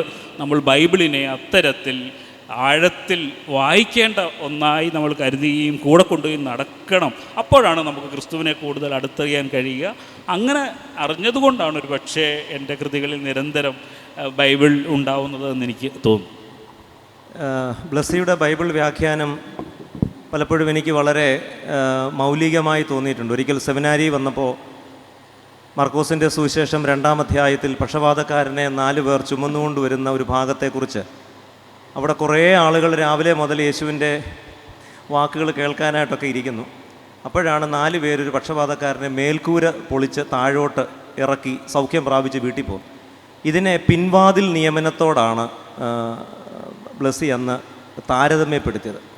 എങ്ങനെയാണ് ഈ ബൈബിളിനെ ഇങ്ങനെ വ്യത്യസ്തമായി കാണാനായിട്ട് സാധിക്കുന്നത്? അച്ഛൻ പറഞ്ഞപ്പോഴാണ് ഞാൻ ഓർക്കുന്നത്. വളരെ സത്യമായിട്ട് പറഞ്ഞു കഴിഞ്ഞാൽ ഈ ബെന്യാമിൻ പറഞ്ഞ പോലുള്ള ഒരു പഠനവും എനിക്കില്ല. അടുത്തത് ഞാൻ പറയുന്നത് എന്താണെന്ന് കൃത്യമായ ബോധ്യമില്ലാത്ത ഒരാളാണ് ഞാൻ. എൻ്റെ എഴുത്തിലും അങ്ങനെയാണ്. ഞാൻ എഴുതാൻ ഇരിക്കുന്നതിന് മുമ്പ് ഇന്ന് വളരെ രസകരമായ ഒരു സംഭവം ഉണ്ടായി. ഒരു കേരളത്തിന് പുറത്തുള്ള ഒരു തെലുങ്ക് നിർമ്മാണ കമ്പനിയെടുത്തൊരു സിനിമയുടെ കഥ പറയണം. അപ്പോൾ എൻ്റെ മാനേജർ പറഞ്ഞു, നമ്മൾ ഇങ്ങനെ കഥ പറയാം എന്ന് പറഞ്ഞു. അപ്പോൾ ഞാൻ അയാളെന്നെ വിളിച്ച് ചോദിച്ചപ്പോൾ ഞാൻ ചോദിച്ചു, ആര് പറയൂടൂ കഥ? അല്ല, നമ്മൾ പറയും കഥ. ഞാൻ കഥ വേണ്ടേ? അല്ല, സാർ എഴുതുകയാണെന്ന് പറഞ്ഞല്ലോ. ഞാൻ പറഞ്ഞു, ഞാൻ പകുതിയോ എഴുതിയുള്ളൂ. അല്ല, എന്നാലും കഥ മനസ്സിലുണ്ടാവില്ല, ബാക്കി സ്ക്രിപ്റ്റ് എഴുതിയാൽ പോരെ. ഞാൻ പറഞ്ഞു, എനിക്ക് ബാക്കി കഥ എന്താണെന്ന് അറിയത്തില്ല, എഴുതുമ്പോഴോ എനിക്കറിയുള്ളൂ. അപ്പം ഞാൻ എൻ്റെ ആത്മീയത ഞാൻ മക്കളുടെ അടുത്ത് അറിയാനായിട്ടും കൂടെ പറയുവാണ്. ഞാൻ ഒരു തികഞ്ഞ ആത്മീയവാദി ആയതിൻ്റെ മുഖ്യമായ കാരണം, ഞാൻ തിരുവല്ല മാർത്തോമ കോളേജിൽ സുവോളജി പഠിച്ചു എന്നുള്ളത് വലിയ യോഗ്യതയൊന്നുമല്ല. പക്ഷേങ്കിൽ എനിക്ക് വേറെ എന്തെങ്കിലും യോഗ്യത ഉള്ളതായിട്ട് എനിക്കറിയത്തില്ല. ഇപ്പം അച്ഛനൊരു പേപ്പർ എടുത്ത് കാണിച്ചു കഴിഞ്ഞാൽ എഴുതാൻ പറഞ്ഞു കഴിഞ്ഞാൽ എനിക്ക് എഴുതാൻ അറിയത്തില്ല. ഞാൻ എഴുതുമ്പോൾ അല്ലെങ്കിൽ രാത്രിയിൽ ഞാൻ കിടന്നുറങ്ങുമ്പം രാവിലെ എഴുതുന്നത് എന്താണെന്ന് എനിക്കറിയത്തില്ല. പക്ഷെങ്കിൽ അറിയാതെ സംഭവിക്കുന്ന ഒരു പ്രക്രിയയാണ്. അവിടെയാണ് ഞാനും എൻ്റെ തലച്ചോറും എൻ്റെ ശരീരവും അല്ലാതെ ഒരാളും കൂടെ ഉണ്ടെന്ന് ഞാൻ വിശ്വസിക്കുന്നു. ആ ആളാരായിരിക്കും ആ മുറിയിൽ? അതാണ് എൻ്റെ ഏറ്റവും വലിയ സാക്ഷ്യം. ക്രൈസ്തവ സാക്ഷ്യം എന്ന് പറയുന്നത് അതാണ്. അപ്പം അതുകൊണ്ട് തന്നെയാണ് പലരും ചോദിക്കുന്നുണ്ട്, ഞാനെന്തിനാ ഇങ്ങനെ, എനിക്ക് ഒന്നും അവകാശപ്പെടാനായിട്ടില്ലാത്ത ഒരാളാണ് ഞാൻ. പക്ഷെങ്കിൽ ഞാൻ വെറുതെ വിട്ടുകൊടുക്കത്തില്ല, കാത്തിരിക്കും. എനിക്ക് തമ്പുരാനോടാണെങ്കിൽ പോലും ഞാൻ അതിനു വേണ്ടി മാത്രം കുത്തിയിരിക്കും, വേറെ പണിക്കൊന്നും പോകത്തില്ല. അങ്ങനെ ഒരു രീതിയിലാണ് ഞാൻ എൻ്റെ ആത്മീയതയെ കാണുന്നത്. അതുകൊണ്ട് തന്നെ എന്തുകൊണ്ടാണ് അങ്ങനെ എന്ന് ചോദിച്ചു കഴിഞ്ഞാൽ ഞാൻ ഒരുപാട് കാര്യം ആ സമയത്ത് തോന്നാവുന്നുണ്ട്. ഞാൻ അതുപോലെ തന്നെ ഞാൻ വിചാരിച്ചിട്ടുണ്ട്, ഞാൻ പലയിടത്തും സംസാരിച്ചിട്ടുണ്ട് ഇതുപോലെ. ഇതെനിക്ക് വളരെ ആത്മാർത്ഥമായി തോന്നിയിട്ടുള്ള കാര്യമാണ്. എന്ന് വെച്ച് കഴിഞ്ഞാൽ ഒരുപാട് ഞാൻ വിഷ്വലൈസ് ചെയ്തിട്ടാണ് ഞാൻ ഈ വചനങ്ങളാണേലും വാക്കുകളാണേലും പ്രസംഗങ്ങളാണേലും ഒക്കെ കാണുന്നത്. അപ്പോൾ ഇങ്ങനെ ഈ കെട്ടിയിറക്കണമെന്നുണ്ടെങ്കിൽ നേരായ വഴി കൂടെ പോകാൻ പറ്റാത്ത അത്ര റഷുണ്ടായിരിക്കണം. അതുകൊണ്ടായിരിക്കാം ഒരു കെട്ടിയിറക്കേണ്ട ഒരു അവസ്ഥ ഉണ്ട്. അല്ലെങ്കിൽ പിന്നെ ഒരാളെ വയ്യാത്ത ഒരാളെ കെട്ടിയിറക്കുക എന്ന് പറഞ്ഞാൽ അതിലും വലിയ അഭ്യാസമാണല്ലോ. അപ്പം ഇതിൻ്റെ എങ്ങനെയാണ് വിഷ്വലി ചെയ്യുമ്പോഴാണ് ഇതിൻ്റെ അകത്തെ ചില തെറ്റുകൾ ഒരു ഡയറക്ടറോറിയൽ ഒരു ലെവലിൽ നിന്ന് ചിന്തിക്കുന്നതായിരിക്കാം. അതിലും രസകരമായി ഞാൻ ചിന്തിച്ചിട്ടുണ്ട്. 5 അപ്പം കൊണ്ട് 5000 പേരെ പോഷിപ്പിച്ചു. അപ്പം 5 അപ്പം 5000 അപ്പോൾ എന്തോരം വട്ടികൾ വേണം ഇത് ശേഖരിക്കാൻ, അതിനെക്കുറിച്ച് ആരും പറഞ്ഞില്ലല്ലോ എന്നൊക്കെ ഞാനിങ്ങനെ തോന്നും. അപ്പോൾ ഇതിൻ്റെ ഒരു മാജിക്കിനെ കുറിച്ച് ചിന്തിക്കും. അങ്ങനെയായിരുന്നു ഒരു ഘട്ടത്തിൽ ഞാൻ എൻ്റെ ചിലപ്പം ഈ യൗവനകാലത്തൊക്കെ ഞാൻ ചിന്തിച്ചുകൊണ്ടിരുന്നത്. പക്ഷേ ഞാൻ ഇപ്പോൾ ചിന്തിക്കുമ്പോൾ ഈ അടുത്ത സമയത്ത് ഒരിടത്ത് സംസാരിച്ചപ്പോൾ ഞാൻ ചോദിച്ചു, നിങ്ങൾ എത്ര രാവിലെ ആണെങ്കിൽ എന്താണ് ഭക്ഷണം കഴിച്ചത്? ദോശ, ഇഡലി എത്ര എണ്ണം കഴിക്കും? 2 എണ്ണം അല്ലെങ്കിൽ 3 എണ്ണം. സാധാരണ കുട്ടികൾ, ഒരു കൊച്ചുകുട്ടിയാണെങ്കിൽ 2 ഇഡലി പോലും കഴിക്കത്തില്ല. അപ്പം ഈ അപ്പം എന്ന് പറഞ്ഞു കഴിഞ്ഞാൽ എനിക്കും ബെന്യാമിനും ഒക്കെ അറിയാം, ഈ ബന്ധുക്കളുടെ ഇടയിൽ അല്ലെങ്കിൽ ആ നാട്ടിലുള്ള ഈ മരുഭൂമിയിലെ അപ്പം എന്ന് പറഞ്ഞാൽ വലിയ ഘനമുള്ള, വലിയ ടയറിൻ്റെ വലിപ്പമുള്ള രീതിയിലുള്ള വലിയ ഘനത്തിലുള്ള, നമ്മൾ ആടുജീവിതത്തിൽ അത് ചുടുന്നത് കാണിക്കുന്നുണ്ട്. അത്ര വലിയ കനത്തിലുള്ളൊരു അപ്പമാണ് നമ്മുടെ ആ കാലങ്ങളിലൊക്കെ ഉണ്ടായിരുന്നത്. അപ്പോൾ ആ ഒരു അപ്പം 5 അപ്പം ഒരു കൊച്ചു കുഞ്ഞിന് വേണ്ടി കൊടുത്തു വിടുക എന്ന് പറഞ്ഞാൽ അതിൻ്റെ അകത്തൊരു ഒരു അസ്വാഭാവികത ഉണ്ട് അല്ലേ? കഥയ്ക്കകത്ത് എന്തോ പറയാത്തൊരു കാര്യമുണ്ട്. അത് നമ്മൾ കണ്ടെത്തണം. അപ്പോഴാണ് ഇത് കൊടുത്തു വിട്ട ആരായി? കുട്ടിയുടെ അമ്മയാണ്. ഈ കുട്ടിക്കും അതിൻ്റെ കൂടെ ഉള്ള പങ്കുകാർക്കും അല്ലെങ്കിൽ കൂട്ടുകാർക്ക് അല്ലെങ്കിൽ മറ്റുള്ളവർക്ക് വേണ്ടിയാണ് ഈ 5 അപ്പം കൊടുത്തു വിട്ടതെന്നുള്ളത് നമ്മൾ തിരിച്ചറിയുന്നിടത്താണ് അവിടുത്തെ സുവിശേഷം പൂർണ്ണമാകുന്നത്. കാരണം അല്ലെങ്കിൽ ഒരു കുട്ടിക്ക് തിന്നാൻ ഒരപ്പവും ഒരു മീനോ അല്ലെങ്കിൽ എന്തെങ്കിലും മതി. അപ്പോൾ ഈ അമ്മയെക്കുറിച്ച് നമ്മൾ പറയണം. അമ്മയെക്കുറിച്ച് പറയുമ്പോഴാണ് ആ സുവിശേഷം, അല്ലാതെ ക്രിസ്തുവിൻ്റെ ആ മാജിക്കല്ല അതിലെ സുവിശേഷം. ആ സുവിശേഷത്തിൽ ഏറ്റവും കാണേണ്ട നമ്മുടെ പിന്നിലുള്ള, നമ്മളെ കരുതുന്ന, മറ്റുള്ളവരെ കരുതാൻ പഠിപ്പിക്കുന്ന. ഇന്ന് നമ്മൾ കുട്ടികൾക്ക് 2 കട്ട്ലേറ്റ് പൊതിഞ്ഞ് ബാഗ് വെച്ച് കൊടുക്കുമ്പം, ടിഫിൻ കാരിയർ വെച്ച് കൊടുക്കുമ്പം പറയും മുഴുവൻ തിന്നണം, വേറെ ആർക്കും കൊടുത്തേക്കല്ല എന്നാണ് നമ്മൾ പറയുക അല്ലേ? പങ്കുവയ്ക്കരുതെന്നുള്ളത്. അപ്പോൾ ഈ പങ്കുവയ്ക്കുവാനായിട്ട് പഠിപ്പിച്ച ഒരു അമ്മയെക്കുറിച്ച് നമുക്ക് കണ്ടെത്തണം. അവിടെയാണ് എനിക്ക് തോന്നുന്നത് കൃത്യമായ വരികൾക്കിടയിൽ ഉള്ള വായനകളാവാം, അല്ലെങ്കിൽ നമുക്ക് പൂർണ്ണമായി മനസ്സിലാക്കാം. ഇത് ഞാൻ മാത്രമല്ല, എനിക്കൊന്ന് ബോബി അച്ഛൻ പറഞ്ഞപ്പോഴാണ് ഞാൻ ആടുകളുടെ വാതിലാകുന്നു എന്ന് പറഞ്ഞത് എനിക്ക് ആദ്യമൊന്നും മനസ്സിലായിരുന്നു. നമ്മൾ പക്ഷേ ജോർദാനിലൊക്കെ പോയി കഴിയുമ്പോൾ അറിയാം, ഒരു ഗുഹയ്ക്കുള്ളിലേക്കാണ് ആടുകളെ കയറ്റിയിട്ടിട്ട് ആ ഗുഹയുടെ മുഖത്ത് ഇങ്ങനെ വളഞ്ഞ് കാവലായിട്ട് കിടക്കുന്ന ഇടയനെക്കുറിച്ച് എന്ന് പറഞ്ഞതുപോലെ തന്നെയാണ് സുവിശേഷത്തിൽ നിന്ന് ഓരോരുത്തർക്കും അവരുടെ അനുഭവങ്ങളിലൂടെ സാംശീകരിക്കാൻ പറ്റണം എന്നുള്ളതാണ്. ഇപ്പം ബെന്യാമിൻ പറഞ്ഞതുപോലെ ബെന്യാമിൻ അതിനെ എത്രത്തോളം പഠിച്ചു എന്നുള്ളതുപോലെ തന്നെ ഒരാളുടെ വായന ആയിരിക്കില്ല മറ്റൊരാളുടെ വായന എന്ന് പറയുന്നത്. ഇപ്പം 5,000 പേരെ പോഷിപ്പിച്ചു എന്ന് പറഞ്ഞ കഥയിൽ ഞാൻ ഈ അമ്മയെക്കുറിച്ചാണ് ഞാൻ ഓർക്കുന്നത്. ആ അമ്മ നൽകുന്ന, സമൂഹത്തിനോട് നൽകുന്ന കരുതലിനെക്കുറിച്ചാണ് എനിക്ക് ലഭിക്കുന്ന സുവിശേഷമായിട്ട് എനിക്ക് തോന്നുന്നത്. നമ്മുടെ അടുത്ത വർത്തമാനത്തിൻ്റെ അടുത്ത ഒരു ഘട്ടമായിട്ട് പ്രവാസം. ഇവിടെയുള്ള എല്ലാ യുവതി യുവാക്കളുടെയും സ്വപ്നമാണ് വിദേശ രാജ്യങ്ങളിലേക്ക് കുടിയേറുക എന്നത്. ഒരുപക്ഷെ മലയാളത്തിൽ പ്രവാസത്തെക്കുറിച്ച് ഇത്രയും അധികം എഴുതിയിട്ടുള്ള, ആവിഷ്കരിച്ചിട്ടുള്ള മറ്റൊരു എഴുത്തുകാരനുണ്ടോ എന്ന് സംശയമാണ്. ആടുജീവിതത്തിലെ നജീബായാലും, നിശബ്ദ സഞ്ചാരങ്ങളിലെ നേഴ്സായ മറിയാമ്മയായാലും, മഞ്ഞവെയിൽ മരണങ്ങളിലെ അന്ത്രപ്പേർ കുടുംബാംഗങ്ങളായിരുന്നാലും, അൽ അറേബ്യൻ മുല്ലപ്പൂ നിറമുള്ള പകലുകളിലെ സമീറയായാലും, ഇവരെല്ലാം അവരുടെ സ്വപ്നങ്ങൾ തേടി മെച്ചപ്പെട്ട ജീവിതത്തിന് വേണ്ടിയൊക്കെ മറ്റു രാജ്യങ്ങളിലേക്കൊക്കെ കുടിയേറാൻ ആഗ്രഹിച്ച് അങ്ങനെ പോയവരാണ്. എന്താണ് കുടിയേറുവാൻ മറ്റു രാജ്യങ്ങളിലേക്ക് ഭാഗ്യാന്വേഷികളായി പോകുവാൻ ആഗ്രഹിക്കുന്ന സുഹൃത്തുക്കളോട് ഒരു പ്രവാസ അനുഭവമുള്ള പ്രവാസികളെക്കുറിച്ച് എഴുതിയിട്ടുള്ള ഒരു എഴുത്തുകാരൻ എന്ന നിലയിൽ പറയാനുള്ളത്? നിശ്ചയമായിട്ടും മലയാളിയുടെ രക്തത്തിൽ അലിഞ്ഞു ചേർന്ന ഒന്നാണ് പ്രവാസ സ്വപ്നങ്ങളെന്ന് പറയാൻ കഴിയും. എത്രയോ കാലമായി എത്രയോ ദേശങ്ങളിലേക്ക് നമ്മളുടെ പൂർവികർ പോയിക്കൊണ്ടേയിരിക്കുന്നു. തുടക്കകാലത്ത് അത് ഇന്ത്യക്കുള്ളിൽ തന്നെ ഉണ്ടായിരുന്ന മുംബൈയിലേക്കോ ഡൽഹിയിലേക്കോ കൊൽക്കത്തയിലേക്കോ അന്നത്തെ ഇന്ത്യയുടെ ഭാഗമായിരുന്ന കറാച്ചിയിലേക്കോ ഒക്കെ ആയിരുന്നുവെങ്കിൽ പിന്നീട് അത് ശ്രീലങ്കയിലേക്കായി, മലേഷ്യയിലേക്കായി, സിംഗപ്പൂരിലേക്കായി, പിന്നീട് ആഫ്രിക്കൻ രാജ്യങ്ങളിലേക്കായി, പിന്നെ യൂറോപ്പിലേക്ക് പോകാൻ തുടങ്ങി, അമേരിക്കയിലേക്ക് പോകാൻ തുടങ്ങി, ഗൾഫിലേക്ക് പോകാൻ തുടങ്ങി. പക്ഷേ അതിനൊക്കെ മുമ്പേ തന്നെ മലയാളിയുടെ രക്തത്തിൽ ഇതുണ്ട് എന്നാണ് ഞാൻ വിചാരിക്കുന്നത്. യൂറോപ്പിൽ നിന്ന് ആദ്യമായി വന്ന വാസ്കോഡിഗാമയ്ക്ക് ശേഷം തൊട്ടടുത്ത കപ്പലിൽ വന്ന കബ്രാളിനൊപ്പം 4 മലയാളികൾ ഉണ്ടായിരുന്നു എന്ന് ചരിത്രരേഖകളുണ്ട്. ഇടികേളൻ, പറങ്ങോടൻ, മത്തായി, ജോസഫ് എന്ന് പറയുന്ന 4 പേര് അന്നേ പോയിട്ടുണ്ട്. അതാണ് ഒരുപക്ഷെ മലയാളിയുടെ ചരിത്രത്തിൽ രേഖപ്പെടുത്തപ്പെട്ട സമുദ്ര സഞ്ചാരമെന്നാണ് എനിക്ക് തോന്നുന്നത്. പക്ഷെ ഞാൻ കരുതുന്നു അതിനു മുമ്പേ AD 1-ാം നൂറ്റാണ്ടിനും ആ കാലഘട്ടത്തിലൊക്കെ നമ്മുടെ തുറമുഖത്തിലേക്കും മുസരീസിലേക്കും കൊല്ലത്തേക്കും പന്തലായനിയിലേക്കും ഒക്കെ വന്നിട്ടുള്ള കപ്പലുകളിൽ മലയാളം ഉണ്ടാവുന്നതിന് മുമ്പേ, കേരളമാവുന്നതിന് മുമ്പേ തന്നെ നമ്മൾ യാത്ര ചെയ്തിട്ടുണ്ട് എന്നാണ് ഞാൻ കരുതുന്നത്. അതുകൊണ്ട് ഇത് നമ്മുടെ മാത്രം സവിശേഷതയല്ല. ലോകത്തെമ്പാടും ജനങ്ങളിങ്ങനെ നിരന്തരം കൂടുവിട്ട് സഞ്ചരിച്ചു കൊണ്ടേ ഇരുന്നിട്ടുണ്ട്.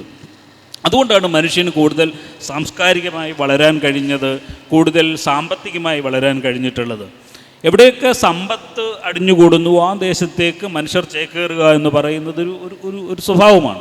ഇപ്പോൾ ഗോൾഡ് റഷ് എന്ന് പറയുന്ന അമേരിക്കയിലേക്ക് 1800-കളിൽ ഉണ്ടായിട്ടുള്ള കാലിഫോർണിയൻ ഭാഗത്ത് സ്വർണം കണ്ടെത്തി എന്നറിഞ്ഞപ്പോഴത്തേക്ക് യൂറോപ്പിൽ നിന്ന് ആയിരക്കണക്കിന് ആളുകൾ അവിടേക്ക് പോയിട്ടുണ്ട്.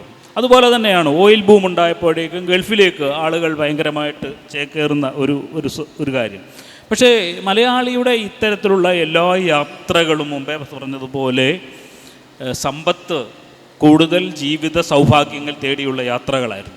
പക്ഷെ പ്രവാസമെന്ന് പറയുന്ന അനുഭവത്തെക്കുറിച്ച് പറയുമ്പോൾ നമ്മൾ ലോകമെമ്പാടുമുള്ള മനുഷ്യരെ കൂടി നമ്മൾ ഓർക്കേണ്ടതുണ്ട്. യുദ്ധം കൊണ്ട്, കലാപം കൊണ്ട്, പ്രകൃതി ദുരന്തങ്ങൾ കൊണ്ട് എന്നേക്കുമായി ജീവിതം സ്വന്തം ദേശം ഉപേക്ഷിച്ച് പോകേണ്ടി വരുന്ന അനേക ലക്ഷം മനുഷ്യരുടെ സങ്കടകരമായ പ്രവാസം കൂടി ഉണ്ട് എന്നറിയണം. അവരെയാണ് യഥാർത്ഥത്തിൽ പ്രവാസികൾ എന്ന് വിളിക്കേണ്ടത്. അവർക്കാണ് തിരിച്ചു ചെല്ലാനൊരു വീടില്ലാത്തത്. നമ്മളെ സംബന്ധിച്ച്, കേരളത്തിൽ നിന്ന് പോകുന്ന ഓരോ മനുഷ്യനെ സംബന്ധിച്ചും തിരിച്ചു വരാനൊരു വീടുണ്ട് എന്ന സ്വപ്നത്തിലാണ് പോകുന്നത്. ഇപ്പോൾ കവി പാടിയതുപോലെ നാളികേരത്തിൻ്റെ നാട്ടിൽ എനിക്കൊരു നാടിയിഴങ്ങണി മണ്ണുണ്ട് എന്ന് പറയുന്നത് പോലെ ആ മണ്ണിനെ സ്വപ്നം കണ്ടുകൊണ്ടാണ് ഓരോ മലയാളിയും പോയിക്കൊണ്ടിരിക്കുന്നത്. ആ പ്രവാസത്തിന് ഓരോ കാലഘട്ടത്തിൽ വലിയ മാറ്റം വന്നിട്ടുണ്ട്. ഇപ്പോൾ 80-കളിലും 90-കളിലും 70-കളിലുമൊക്കെ അമേരിക്കയിലേക്ക് പോയ ഒരു പ്രവാസിയെ സംബന്ധിച്ചിടത്തോളം അവൻ എല്ലാ കാലത്തേക്കുമായി പോയതാണ്.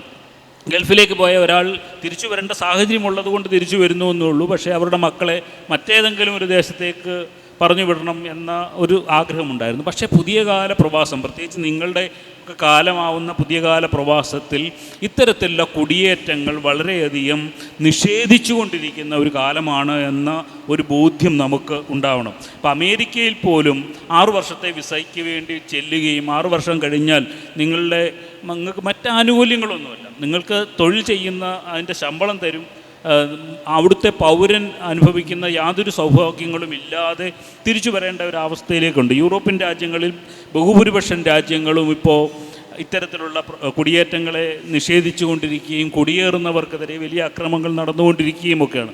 ഇപ്പോൾ ഏറ്റവും അടുത്ത കാലത്ത് ഒരു പക്ഷേ ഓസ്ട്രേലിയയിലോ അയർലൻഡിലോ ന്യൂസിലാൻഡിലോ ഒക്കെ ആയിരിക്കാം, കുറച്ചെങ്കിലും UK-യിലോ ഒക്കെ ആയിരിക്കും നടക്കുന്നത്. അതുപോലും വളരെ വേഗം അസ്തമിച്ചു കൊണ്ടിരിക്കുന്ന ഒരു കാലത്ത്, AI-യുടെയും റോബോട്ടിക്കുകളുടെയും ഒക്കെ കാലത്ത് നമുക്ക് പ്രവാസത്തിൻ്റെ സാധ്യതകൾ കുറഞ്ഞു വരികയാണ് എന്ന ഒരു ബോധ്യം നമുക്കുണ്ടാവണം. എല്ലാ കാലത്തും എന്ന പോലെ ഇനിയും പുതിയ കാലത്തും നമുക്ക് പുതിയ പ്രവാസ ഭൂമികൾ കണ്ടെത്തുകയും അവിടെ പോവുകയും അവിടെ ജീവിക്കുകയും ചെയ്യാമെന്നതിൽ നിന്ന് വ്യത്യസ്തമായി നമുക്ക് നമ്മുടെ മണ്ണിൽ എങ്ങനെ ജീവിക്കാൻ കഴിയുമെന്ന ചില ആലോചനകൾ ഇപ്പോൾ 70-കളിലും 80-കളിലും ഞങ്ങളുടെയൊക്കെ ചെറുപ്പകാലത്ത് തൊഴിൽ വളരെ തൊഴിൽ ലഭ്യതയുടെ ഒരു രൂക്ഷത നിലനിന്നിരുന്ന ഇടത്ത് നിന്ന് കേരളം കുറേ കൂടി മാറിക്കൊണ്ടിരിക്കുന്നുണ്ട്. കാരണം സാങ്കേതികവിദ്യയുടെ കാലത്ത്, IT യുടെ കാലത്ത്, റോബോട്ടിക്സിൻ്റെ കാലത്ത് കേരളത്തിൽ കൂടുതൽ കമ്പനികൾ വരികയും നിങ്ങൾക്ക് വിദേശത്ത് ചെയ്യാവുന്ന പല ജോലികളും ഇന്ത്യയിലിരുന്ന് ചെയ്യാവുന്ന, ബാംഗ്ലൂരിൽ ചെയ്യേണ്ട ജോലികൾ വീട്ടിലിരുന്ന് ചെയ്യാവുന്ന ഒരു കാലത്തിലേക്ക് വരികയും ചെയ്യുമ്പോൾ അതിനുള്ള സാധ്യതകൾ എത്രത്തോളം ഉണ്ട് എന്ന് മനസ്സിലാക്കിക്കൊണ്ട് ഈ പ്രവാസഭൂമിയിൽ എന്തോ വലിയ കാര്യം നടക്കുന്നുണ്ട് എന്ന ചിന്ത ഒഴിവാക്കിക്കൊണ്ട് ഇവിടെ തന്നെ നിങ്ങൾക്ക് വേരുകൾ ഉറപ്പിക്കുവാനുള്ള ഒരു ശ്രമം ഉണ്ടാവണമെന്നാണ് എനിക്ക് മൊത്തം പ്രവാസ ചരിത്രത്തെ വെച്ച് നോക്കുമ്പോൾ എനിക്ക് തോന്നിയിട്ടുള്ളത്. എത്രയൊക്കെ പറഞ്ഞാലും നമ്മളൊരു അന്യദേശത്തേക്ക് പോയി കഴിഞ്ഞാൽ അവിടെ നമ്മൾ രണ്ടാം തരം പൗരന്മാർ തന്നെയാണ്. അതിന് യാതൊരു സംശയമില്ല. ഞാൻ ലോകത്തെമ്പാടും പലതരത്തിലുള്ള പ്രവാസ ഭൂമിയിൽ മലയാളികൾ പോയിട്ടുള്ള ദേശങ്ങളിലൊക്കെ പോയിട്ടുള്ളവരൊക്കെ പോലും അവരുടെയൊക്കെ ഉള്ളിൽ അറിഞ്ഞോ അറിയാതെയോ കേരളത്തിലേക്ക് മടങ്ങി വരണം എന്ന് പറയുന്ന ഒന്ന് കിടപ്പുണ്ട്. ഇപ്പോൾ പുതിയ കാലത്തെ പ്രവാസം ശ്രദ്ധിച്ചാൽ നിങ്ങൾക്കറിയാം, ഏത് രാജ്യത്തേക്ക് പോകുന്നവരും കേരളത്തിലൊരു വീട് പണി, ഇരട്ട വീട് എന്ന് പറയുന്ന ഒരു സങ്കല്പം തന്നെയുണ്ട്. പണ്ട് 80-ൽ അമേരിക്കയിലേക്ക് പോയ ഒരാൾ അവരുടെ വീട് ഇപ്പോൾ നോക്കിയാൽ നമുക്കറിയാം എല്ലാം നശിച്ച് പോയിരിക്കും, അത് വിറ്റുപോയിരിക്കും. അവർക്കറിയാം അവരൊരിക്കലും ഇങ്ങേക്ക് തിരിച്ചു വരില്ല എന്ന്. പക്ഷേ പുതിയ കാലത്ത് നിങ്ങൾ അയർലൻഡിലേക്ക് കയറുന്ന, UK കയറുന്ന, ഓസ്ട്രേലിയയിലേക്ക് പോകുന്ന ഒരു ചെറുപ്പക്കാരൻ്റെ നോക്കിക്കോളൂ. അയാൾക്ക് ഓസ്ട്രേലിയയിലൊരു വീട് കാണും, നിശ്ചയമായിട്ടും കേരളത്തിലൊരു വീട് കാണും. മടങ്ങി വരവ് എന്ന് പറയുന്നത് ഒരു പുതിയ സ്വപ്നമായി നിൽക്കുന്നുണ്ട്. അത് ആ ദേശങ്ങളിൽ തങ്ങൾ അനുഭവിക്കുന്ന ഐഡൻറ്റിറ്റി ക്രൈസിസിൻ്റെ ഒരു പ്രതിഫലനം കൂടി തന്നെയാണ്. അതുകൊണ്ട് നിങ്ങൾ ഏത് ദേശത്തേക്ക് പോയാലും സ്വാഭാവികമായിട്ടും കേരളത്തിൽ കിട്ടുന്നതിനേക്കാൾ മെച്ചപ്പെട്ട സുഖസൗകര്യങ്ങളുണ്ട് എങ്കിൽ പോലും നിങ്ങളുടെ വേരുകൾ എവിടെയാണ് എന്ന, ഞാൻ ഇവിടുത്തുകാരനാണ്, എൻ്റെയാണ് ഈ ദേശമെന്ന് പറയുന്ന ഒരു ബോധ്യത്തിൽ നിൽക്കണമെങ്കിൽ അവനവൻ്റെ ദേശത്ത് തന്നെ ജീവിക്കണം. മറ്റൊരു ദേശത്ത് നിങ്ങൾ എവിടെ ചെന്നാലും നിങ്ങളൊരു അന്യനായിരിക്കുമെന്ന് കരുതുക. പഴയ നിയമം നമ്മളെ എല്ലായ്പ്പോഴും പഠിപ്പിക്കുന്നത് പ്രവാസം ഒരു ശാപമാണ് എന്നാണ്. യഹൂദന്മാരുടെ ഏറ്റവും വലിയ പ്രാർത്ഥന ഞങ്ങളെ പ്രവാസത്തിൽ നിന്ന് മോചിപ്പിക്കണമേ എന്നായിരുന്നു. പുതിയ കാലത്താണ് നമ്മളതിനെയൊക്കെ മാറ്റിയിട്ട് പ്രവാസം ഒരു മനോഹരമായ അനുഭവമായി ചിത്രീകരിച്ച് തുടങ്ങിയത്. പക്ഷേ പുതിയ കാലത്തെ അനുഭവങ്ങൾ പറയുന്നത് പ്രവാസത്തിന് വലിയ ഭാവിയില്ല എന്ന് തന്നെയാണ്. ബെന്യാമീനും ആശയും അവർ പ്രവാസികളായിരുന്നു. എന്നാൽ ബ്ലസ്സിയും മിനിയും പ്രവാസികളല്ല, നിങ്ങൾ തിരുവല്ലയിൽ തന്നെ ഉള്ളവരാണ്. അതുകൊണ്ടായിരിക്കണം ഈ ബെന്യാമീൻ്റെ എഴുത്തുകളിൽ രാജ്യങ്ങൾ താണ്ടുന്നതാണ് പ്രവാസം. എന്നാൽ ബ്ലസ്സിയുടെ സിനിമകളിൽ, ഉദാഹരണത്തിന് ഇപ്പോൾ തന്മാത്രയിലെ രമേശൻ നായർ, തിരുവനന്തപുരത്താണ് ജോലി, പക്ഷേ തിരുവനന്തപുരം അദ്ദേഹത്തിനൊരു പ്രവാസ ഭൂമിയാണ്. ഒരർത്ഥത്തിൽ പറഞ്ഞാൽ മനസ്സിനുള്ളിൽ അനുഭവിക്കുന്ന അല്ലെങ്കിൽ ഒരു ആന്തരിക പ്രവാസമാണ് ഒരു പക്ഷേ അത്. കാഴ്ചയിലെ പവൻ നാട്ടി വരുമ്പോൾ മാധവനൊക്കെ ഉണ്ടെങ്കിലും ഈ പവൻ എന്ന ബാലന് എത്രയും പെട്ടെന്ന് തിരിച്ച് ഗുജറാത്തിൽ പോകണം. അപ്പോൾ ഈ ആന്തരിക പ്രവാസം, ഒരു മനുഷ്യൻ അവൻ്റെ ആത്മാവിൽ, അവൻ്റെ മനസ്സിൽ അനുഭവിക്കുന്ന പ്രവാസത്തെ എങ്ങനെയാണ് കാണുന്നത്? അച്ഛനൊരു കോംപ്ലിക്കേറ്റഡ് ആയിട്ടുള്ളൊരു ചോദ്യമാണ് ചോദിച്ചിരിക്കുന്നത്. നമ്മളുടെ ചിന്തകൾ പലപ്പോഴും നമ്മൾ സഞ്ചരിച്ചു കൊണ്ടേയിരിക്കുന്നതാണ്. ചിന്തകൾക്ക് പ്രത്യേക ഒരു സ്പേസ് നമുക്ക് സൃഷ്ടിക്കാൻ പറ്റത്തില്ല.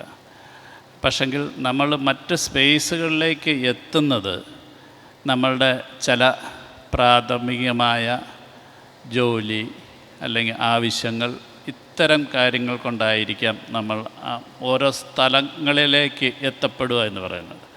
അപ്പം അത്തരത്തിലുള്ള ഒരു ഷിഫ്റ്റ് മാത്രമാണ് പലപ്പോഴും നടക്കുന്നത്. മനസ്സിൻ്റെ ഉള്ളിൽ നമ്മളോടൊപ്പം ചേർന്ന് നിൽക്കുന്ന, എപ്പോഴും നമ്മുടെ ബെന്യാമിൻ പറഞ്ഞിടത്തുനിന്ന് പറയുകയാണെങ്കിൽ വേരുകൾ എന്ന് പറയുന്നത്, നമ്മളുടെ വേരുകൾ എവിടെയാണ്? നമ്മളുടെ പിതാക്കന്മാർ നമ്മളോടൊപ്പം കഴിഞ്ഞിരുന്ന, അവരോടൊപ്പം നമ്മൾ കഴിഞ്ഞിരുന്ന ഇടമെന്നാണ്. അപ്പോൾ അതിന് ഉദാഹരണമായിട്ട് പറയുകയാണെങ്കിൽ, ഞാൻ ഈ സിനിമയൊക്കെ ചെയ്ത് ഫിലിം മേക്കർ, ഒരു ഫിലിം ഡയറക്ടർ ആയെന്നൊക്കെ കഴിഞ്ഞപ്പം എല്ലാവരും ചോദിച്ചു, ചെന്നൈക്ക് പോകുന്നില്ലേ എന്നുവെച്ചാൽ ആ കാലത്ത് സിനിമ സംവിധായകരൊക്കെ ചെന്നൈയിലാണ്. ഞാൻ അന്നേരം ഇങ്ങനെ കുറ്റപ്പുഴയിൽ എൻ്റെ പള്ളിയോട് ചേർന്നൊരു സ്ഥലം ഇങ്ങനെ അന്വേഷിച്ച് നടക്കുക. അപ്പം ചോദിച്ചാൽ എന്താ, എന്നാൽ എറണാകുളത്തിന് പോകുന്നില്ലേ, എറണാകുളത്തൊരു വീട് വെച്ചുകൂടെ എന്ന് പറഞ്ഞു. അപ്പം ഞാൻ പറഞ്ഞു, എനിക്ക് എൻ്റെ അപ്പനെ അമ്മയെ അടക്കിയത് ഈ കുറ്റപ്പുഴ പള്ളിയിലെ കല്ലറയാണ്. അപ്പോൾ എനിക്ക് അവിടെ ആയിരിക്കണം, അവിടെ പോകണം, അവരെ കാണണം വല്ലപ്പോഴുമെങ്കിലും എന്ന് പറയുന്ന ഒരു ഒരു ഉള്ളിലുള്ള ഒരു വിളിയുണ്ടല്ലോ. വല്ലപ്പോഴെങ്കിലും ചിലപ്പോൾ ഒരു അവാർഡ് കിട്ടുമ്പോഴായിരിക്കും അവിടെ ചെന്നിട്ട് അമ്മച്ചിയെടുത്തൊരു ഡയലോഗൊക്കെ അടിക്കും, കൊച്ചുമോൻ തേണ്ട ഇതൊക്കെ നേടിയിട്ടുണ്ട് കേട്ടോ എന്ന് പറയുന്ന, അവിടെ അമ്മയുണ്ടോ, അമ്മ കേൾക്കുന്നുണ്ടോ എന്നുള്ളതല്ല വിഷയം. ഇങ്ങനെ ഇത്തരത്തിലുള്ള ഒരു ഒരു ഒരു ഒരു ഒരു ഇമോഷൻ എന്ന് പറയുന്ന, മനുഷ്യൻ കൽപ്പിതമായി നിങ്ങൾ ഈ ഒരു രൂപത്തിനോട് മാത്രമേ നിങ്ങൾ സംസാരിക്കാവൂ, അല്ലെന്നുണ്ടെങ്കിൽ മരണപ്പെട്ട ആൾക്കാരോട് നിങ്ങൾക്ക് സംസാരിക്കാൻ പാടില്ല എന്നൊക്കെ പറയുന്നത്. ഇത് ഞാൻ പലയിടത്തും ചെയ്യാറുണ്ട്, ഇത്തരം ഡയലോഗുകൾ. ഞാൻ ഇവിടെ കുട്ടികൾ, ഞാനൊരു മർത്തോമാക്കാരനാണേലും തിരുവല്ല പാലിയേക്കര പള്ളിയിൽ പോയി വളരെ തനിച്ചിരുന്ന് പ്രാർത്ഥിക്കുന്ന ഒരാളാണ്.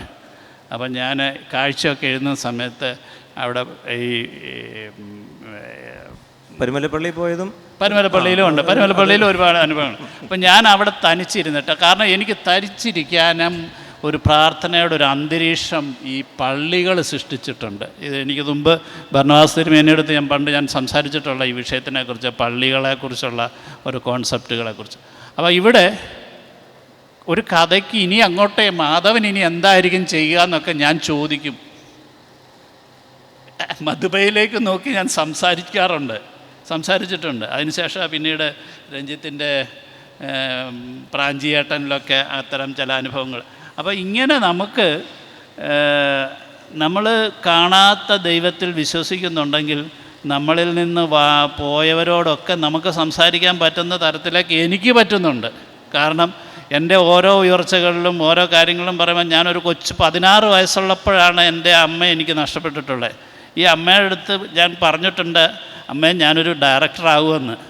അപ്പം എനിക്കുണ്ടാകുന്ന നേട്ടം എൻ്റെ അമ്മയുടെ അടുത്ത് ഞാൻ പറയുന്നതിലൂടെ ഞാനുണ്ടാക്കുന്ന, എൻ്റെ മനസ്സുണ്ടാക്കുന്ന വലിയൊരു ഒരു ഒരു ഒരു അനുഭവമുണ്ട്.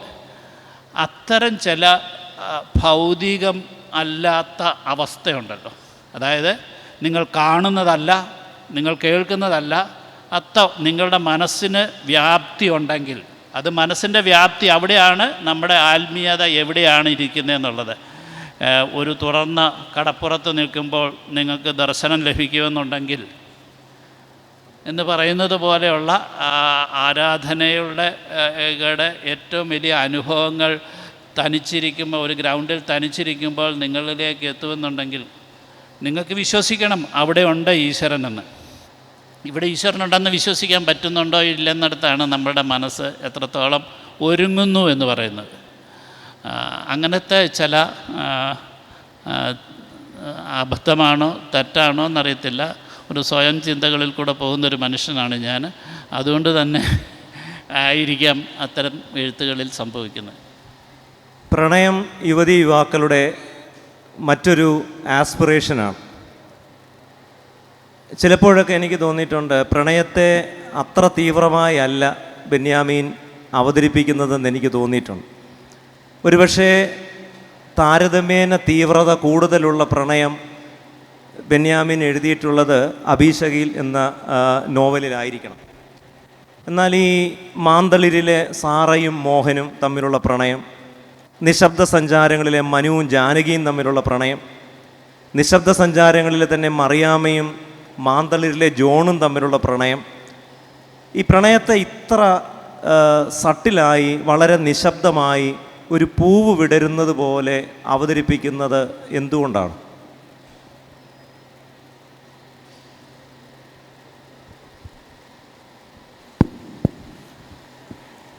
പ്രണയമാണ് ജീവിതത്തിലെ ഏറ്റവും വലിയ ചാലക ശക്തി എന്ന് വിശ്വസിക്കുന്ന ഒരാളാണ് ഞാൻ. നമ്മുടെ ജീവിതത്തിൽ നിന്ന് പ്രണയം നഷ്ടപ്പെട്ട് കഴിഞ്ഞാൽ പിന്നെ ജീവിതം ഏതാണ്ട് നമ്മൾ വാർദ്ധക്യത്തോടടുക്കുകയും നമ്മൾ മരണത്തെ പിന്നീട് നോക്കിക്കാണുകയും ചെയ്യുന്നു എന്നുള്ളതാണ്. പക്ഷേ ഈ പ്രണയത്തെ നിങ്ങൾ എങ്ങനെ കാണുന്നു എന്നുള്ളതാണ് ഏറ്റവും പ്രധാനപ്പെട്ട ഒരു സംഗതിയായി എനിക്ക് എപ്പോഴും തോന്നിയിട്ടുള്ളത്. പുതിയ കാലത്ത് പ്രണയമെന്ന് പറയുന്നത് നേടാൻ വേണ്ടിയുള്ളതാണ് എന്ന ഒരു ചിന്ത എങ്ങനെയൊക്കെയോ നമ്മുടെ മനസ്സിൽ വന്നു പോയിട്ടുണ്ട്. ഇപ്പോൾ അബീഷഗീൻ എന്ന് പറയുന്ന കഥ നിങ്ങൾ വായിച്ചിട്ടുണ്ടോ എന്നറിയില്ല. ബൈബിളിലെ വളരെ ചെറിയ 1-2 വാചകങ്ങളിൽ നിന്ന് രൂപപ്പെടുത്തിയിട്ടുള്ള ഒരു നോവലാണ്. അതിനകത്ത് രാജാക്കന്മാരുടെ പുസ്തകത്തിൽ ഒരിടത്ത് പറയുന്നുണ്ട്, ദാവീദ് വാർദ്ധക്യത്തിലായി മരിക്കാൻ കിടക്കുമ്പോൾ അദ്ദേഹത്തിൻ്റെ തണുപ്പ് മാറുന്നതിനു വേണ്ടി കൂടെ ശയിക്കാൻ വേണ്ടി കൊണ്ടുവന്ന പെൺകുട്ടിയുടെ പേരാണ് അഭിഷകിൻ എന്ന് പറയുന്നത്. പിന്നീട് ആ പെൺകുട്ടിയുടെ പേര് ഒരു തവണ പരാമർശിക്കുന്നത് ശലോമോൻ രാജാവായതിനു ശേഷം തൻ്റെ അർത്ഥ സഹോദരനായിരുന്നുള്ള അദോനിയാവിനെ ശലോമോൻ ഈ പെൺകുട്ടിയുടെ പേരിൽ കൊല്ലുന്നുണ്ട്. പക്ഷേ ശലോമോൻ ഒരിക്കലും അഭിഷകിനെ സ്വന്തമാക്കാൻ കഴിയുന്നില്ല. നിങ്ങൾ പിന്നീട് ശലോമോൻ്റെ ഉത്തമഗീതങ്ങൾ വായിച്ചാൽ നിങ്ങൾക്ക് മനസ്സിലാവും, ശലോമോൻ എഴുതിയിട്ടുള്ളത് മുഴുവൻ നഷ്ടപ്പെട്ട പ്രണയത്തെക്കുറിച്ചാണ്. ശലോമോൻ്റെ ജീവിതം അറിയുമ്പോൾ 300 ഭാര്യമാരും 600 വെപ്പാട്ടിമാരും ഉണ്ടായിരുന്ന ഒരാൾ എങ്ങനെയാണ് നഷ്ടപ്പെട്ട പ്രണയത്തെക്കുറിച്ച് വീണ്ടും വീണ്ടും പറയുന്നത് എന്ന് ചോദിച്ചാൽ ഞാൻ സങ്കല്പിക്കുന്നത് ഈ നേടിയ 300-നേക്കാൾ ശലോമോൻ്റെ ഏറ്റവും വലിയ വ്യഥ നേടാതെ പോയ അഭിഷേകിനെക്കുറിച്ചുള്ള സങ്കടമായിരുന്നു എന്നുള്ളതാണ്. അവിടെ നിന്നാണ് ആ നോവൽ വരികയും തൻ്റെ വാർദ്ധക്യത്തിൽ മരിക്കാൻ തുടങ്ങുന്നത് വരെയും അഭിഷേകിന് എവിടെ എന്ന് ചോദിച്ചു കൊണ്ടിരിക്കുന്നത്. അധികാരത്തിൻ്റെ പേരിൽ ഒക്കെ ആ പെൺകുട്ടിയെ നഷ്ടപ്പെടേണ്ടി വന്ന ഒരു ഒരു ഒരു ഒരു ഒരു ശലോമോനെയാണ് നമ്മൾ അവതരിപ്പിക്കുന്നത്. പുതിയ കാലത്ത് നമുക്ക് ഒരു പെൺകുട്ടിയോട് പ്രണയം തോന്നിയാൽ, ഒരു ആൺകുട്ടിയോട് പ്രണയം തോന്നിയാൽ അവളെ ജീവിതകാലം മുഴുവൻ തൻ്റെ സ്വന്തമാക്കുക എന്ന സ്വാർത്ഥ ചിന്തയോടുകൂടിയുള്ള ഒരു മോശം പ്രണയമാണ് എല്ലായ്പ്പോഴും കാണുന്നത്. അതുകൊണ്ടാണ് പിന്നീട് അവൾ തിരസ്കരിച്ചാൽ, എനിക്ക് വേണ്ട എന്ന് പറഞ്ഞാൽ ഉടൻ തന്നെ പെട്രോൾ ഒഴിച്ച് കത്തിക്കുന്നതിൻ്റെയോ കത്തി കുത്തുന്നതിൻ്റെയോ അല്ലെങ്കിൽ തിരിച്ച് പറഞ്ഞാൽ ഉടൻ തന്നെ വിഷം കൊടുത്തു കൊല്ലാനോ ഒക്കെ ശ്രമിക്കുന്ന തരത്തിലുള്ള കഥകൾ നമ്മളുടെ ഇടയിൽ ഉണ്ടായിക്കൊണ്ടേയിരിക്കുന്നത്. പ്രണയം ഒരു ആസ്വാദനമായി നമ്മളുടെ ഹൃദയത്തിൻ്റെ ഒരു ഭാഗമായി കൊണ്ടു നടന്നാൽ നഷ്ടപ്പെടുന്നത് കൂടി ഏറ്റവും മനോഹരമാണ് എന്ന് നിങ്ങൾ മനസ്സിലാക്കേണ്ടതുണ്ട്. നഷ്ടപ്പെടുന്ന പ്രണയത്തോളം മനോഹരമായ ഒരു പ്രണയവും ലോകത്തില്ല. അതിന് യാതൊരു സംശയവുമില്ല. നിങ്ങൾ എത്ര നേടിയാലും അത് കുറച്ച് ദിവസം കഴിയുമ്പോൾ അതിൻ്റെ മാധുര്യം നഷ്ടപ്പെട്ടു പോകും. നഷ്ടപ്പെട്ടു എന്ന് പറഞ്ഞാൽ തേച്ചിട്ട് പോകുന്നതാണ് അങ്ങനെ പറയുന്നത്. അതെ, കുറേ തേച്ചിട്ട് പോയാൽ കുറേ കൂടി കാലം അത് നന്നായിട്ട് നിൽക്കും. ഒരാൾ തേച്ചു എന്ന് വിചാരിച്ചാൽ അത് അവിടെ വെച്ച് തീർന്നു, ഓക്കെ, എന്നെ അയാൾക്ക് അത്ര മതി. പക്ഷേ ഇനിയും ജീവിതം നമുക്ക് രണ്ടുപേർക്കും രണ്ട് വഴിയിലൂടെ മനോഹരമായി മുന്നോട്ട് പോകാനുണ്ട്. അവൾ ഇത്രകാലം തന്നിട്ടുള്ള സ്നേഹത്തിൻ്റെ, സൗഹൃദത്തിൻ്റെ, നല്ല നിമിഷങ്ങളുടെ പേരിൽ ഓർത്തിരിക്കാൻ എത്രയോ മനോഹരമുണ്ടായിരിക്കുമ്പോഴാണ് നമ്മളുടെ സ്വാർത്ഥതയിൽ പൊതിഞ്ഞുകൊണ്ട് അവളെ കൊല്ലാൻ വേണ്ടി നമ്മൾ ഇറങ്ങിപ്പുറപ്പെടുന്നത്. അതോടുകൂടി അത് എത്ര മ്ലേച്ഛമായി തീരുകയാണ് എന്ന് തിരിച്ചറിയുക. അതുകൊണ്ട് നഷ്ടപ്പെടുന്ന പ്രണയത്തെക്കുറിച്ച് എൻ്റെ ഈ പറഞ്ഞ കഥാപാത്രങ്ങളുടെ എല്ലാം പ്രണയങ്ങൾ നഷ്ടപ്പെടുന്നതാണ്. നേടിയ പ്രണയങ്ങളൊന്നും തന്നെ എൻ്റെ കഥകളിലേക്ക് വരുന്നില്ല എന്ന് തോന്നുന്നത് നിശ്ചയമായിട്ടും അതിനോളം മനോഹരമായ മറ്റൊന്നില്ല എന്ന് തോന്നുന്നത് കൊണ്ട് തന്നെയാണ്. അതുകൊണ്ട് നിങ്ങൾ നേടിയ സ്വപ്നത്തെക്കുറിച്ച് നിങ്ങൾ വലിയ സന്തോഷചിത്തരാവേണ്ട. നഷ്ടപ്പെട്ട പ്രണയത്തെ ഓർത്ത് നിങ്ങൾ ആകുലചിത്തരാവുകയും വേണ്ട. ആ നഷ്ടപ്പെട്ട പ്രണയമായിരിക്കും നിങ്ങൾക്ക് പിന്നീട് എത്ര കാലം കഴിഞ്ഞാലും നിങ്ങൾക്ക് ഓർത്തിരിക്കാൻ മനോഹരമായി തീരുന്നത് എന്ന് നിങ്ങൾ മനസ്സിലാക്കുക. അത്തരത്തിൽ നിങ്ങൾ പ്രണയത്തെ നോക്കിക്കാണാൻ ശ്രമിച്ചാൽ ആ പ്രണയം പോലെ മനോഹരമായ മറ്റൊന്ന് ഈ ഭൂമിയിലില്ല എന്ന് നിങ്ങൾക്ക് മനസ്സിലാവും. പ്രണയം എന്ന ഒരു സിനിമ തന്നെ ബ്ലസ് ചെയ്തിട്ടുണ്ട്. ഒരുപക്ഷെ പത്മരാജൻ തൂവാനത്തുമ്പികളിൽ ജയകൃഷ്ണൻ്റെയും ക്ലാരയുടെയും പ്രേമം കഴിഞ്ഞാൽ ഒരുപക്ഷെ മലയാളത്തിലെ ഏറ്റവും സുന്ദരമായ, എനിക്ക് പോലും പ്രണയിക്കണമെന്ന് തോന്നിയ എന്ന് പറഞ്ഞാൽ ഈ പ്രായത്തിൽ തോന്നിയ ഒരു സിനിമയാണ് പ്രണയം. അതിൽ മാത്യൂസും ഗ്രേസും മേനോൻ, ഇവർ 3 പേർ തമ്മിലുള്ള, മേനോൻ്റെ ആദ്യ ഭാര്യയാണ് ഗ്രേസ്. എന്നാൽ പിന്നീട് മാത്യൂസിനെ വിവാഹം കഴിക്കുന്നു. ഇപ്പോൾ ഇവിടെ ബെന്യാമിൻ പറഞ്ഞതുപോലെ അവിടെ പ്രതികാരമില്ല. പക്ഷേ പ്രണയത്തെ ഇത്രയും ഭംഗിയായി ആവിഷ്കരിക്കാൻ, പ്രണയം ഇത്ര സുന്ദരമായ ഒന്നാണ് എന്ന് ചിത്രീകരിക്കാൻ എങ്ങനെയാണ് ബ്ലസ്സിക്ക് സാധിക്കുന്നത്?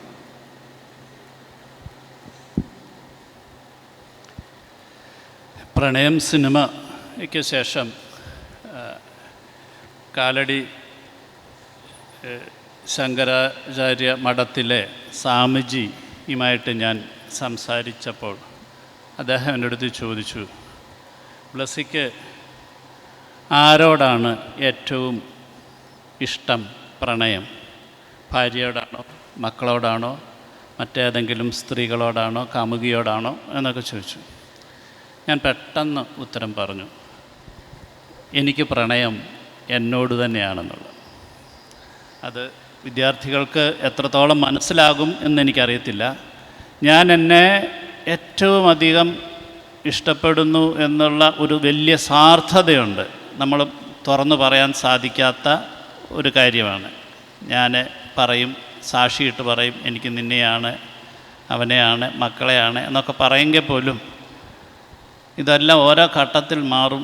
പക്ഷെങ്കിൽ ആത്യന്തികമായി നമ്മളെയാണ് ഏറ്റവും അധികം കരുതാനും ഇഷ്ടപ്പെടാനും കഴിയുന്നതെന്നുള്ളൊരു തിരിച്ചറിവ് വളരെ മുമ്പേ ലഭിച്ച ഒരാളാണ് ഞാൻ.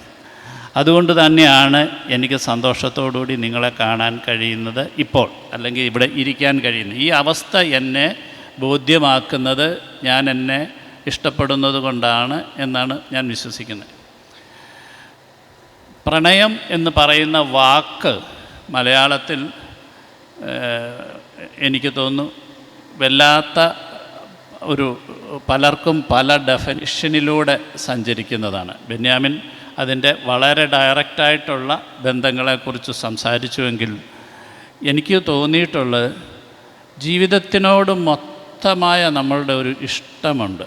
അത് ഒരു പുരുഷനും സ്ത്രീയും തമ്മിലുള്ള ഒരു ബന്ധം മാത്രമാകുന്നില്ല പ്രണയം എന്നാണ് ഞാൻ അവസാനമായി ആ സിനിമയുടെ അവസാനം അച്യുതമേനോനും മാത്യൂസും കൂടെ പോകുമ്പോൾ പ്രണയം തുടരുന്നു എന്ന് എഴുതി കാണിച്ചിരുന്നത്. അപ്പം ജീവിതത്തിനോടുള്ള നമ്മുടെ ഒരുപാട് ഇഷ്ടങ്ങളുണ്ട്. ഈ ഇഷ്ടം, സ്നേഹം, മോഹം ഇങ്ങനെയൊക്കെ ഉള്ളതിൻ്റെയൊക്കെ ഏറ്റവും പെർഫെക്റ്റായിട്ടുള്ള കാൽപ്പനികമായിട്ടുള്ളൊരു വാക്കായിട്ടാണ് പ്രണയത്തിനെ എനിക്ക് കാണാൻ കഴിഞ്ഞിട്ടുള്ളത്. ഞാൻ കുറച്ച് എഴുതാറുള്ളൂ. എഴുതുന്ന പേനകളുടെ മഷി തീർന്നു കഴിയുമ്പോൾ റീഫില്ല് ശൂന്യമായ ഈ പേന ഞാൻ സൂക്ഷിച്ച് വയ്ക്കും. കാരണം കുറേ ദിവസം ഞാൻ ഈ പേനയും പിടിച്ചുകൊണ്ട് ഇരുന്നതാണല്ലോ എന്ന്.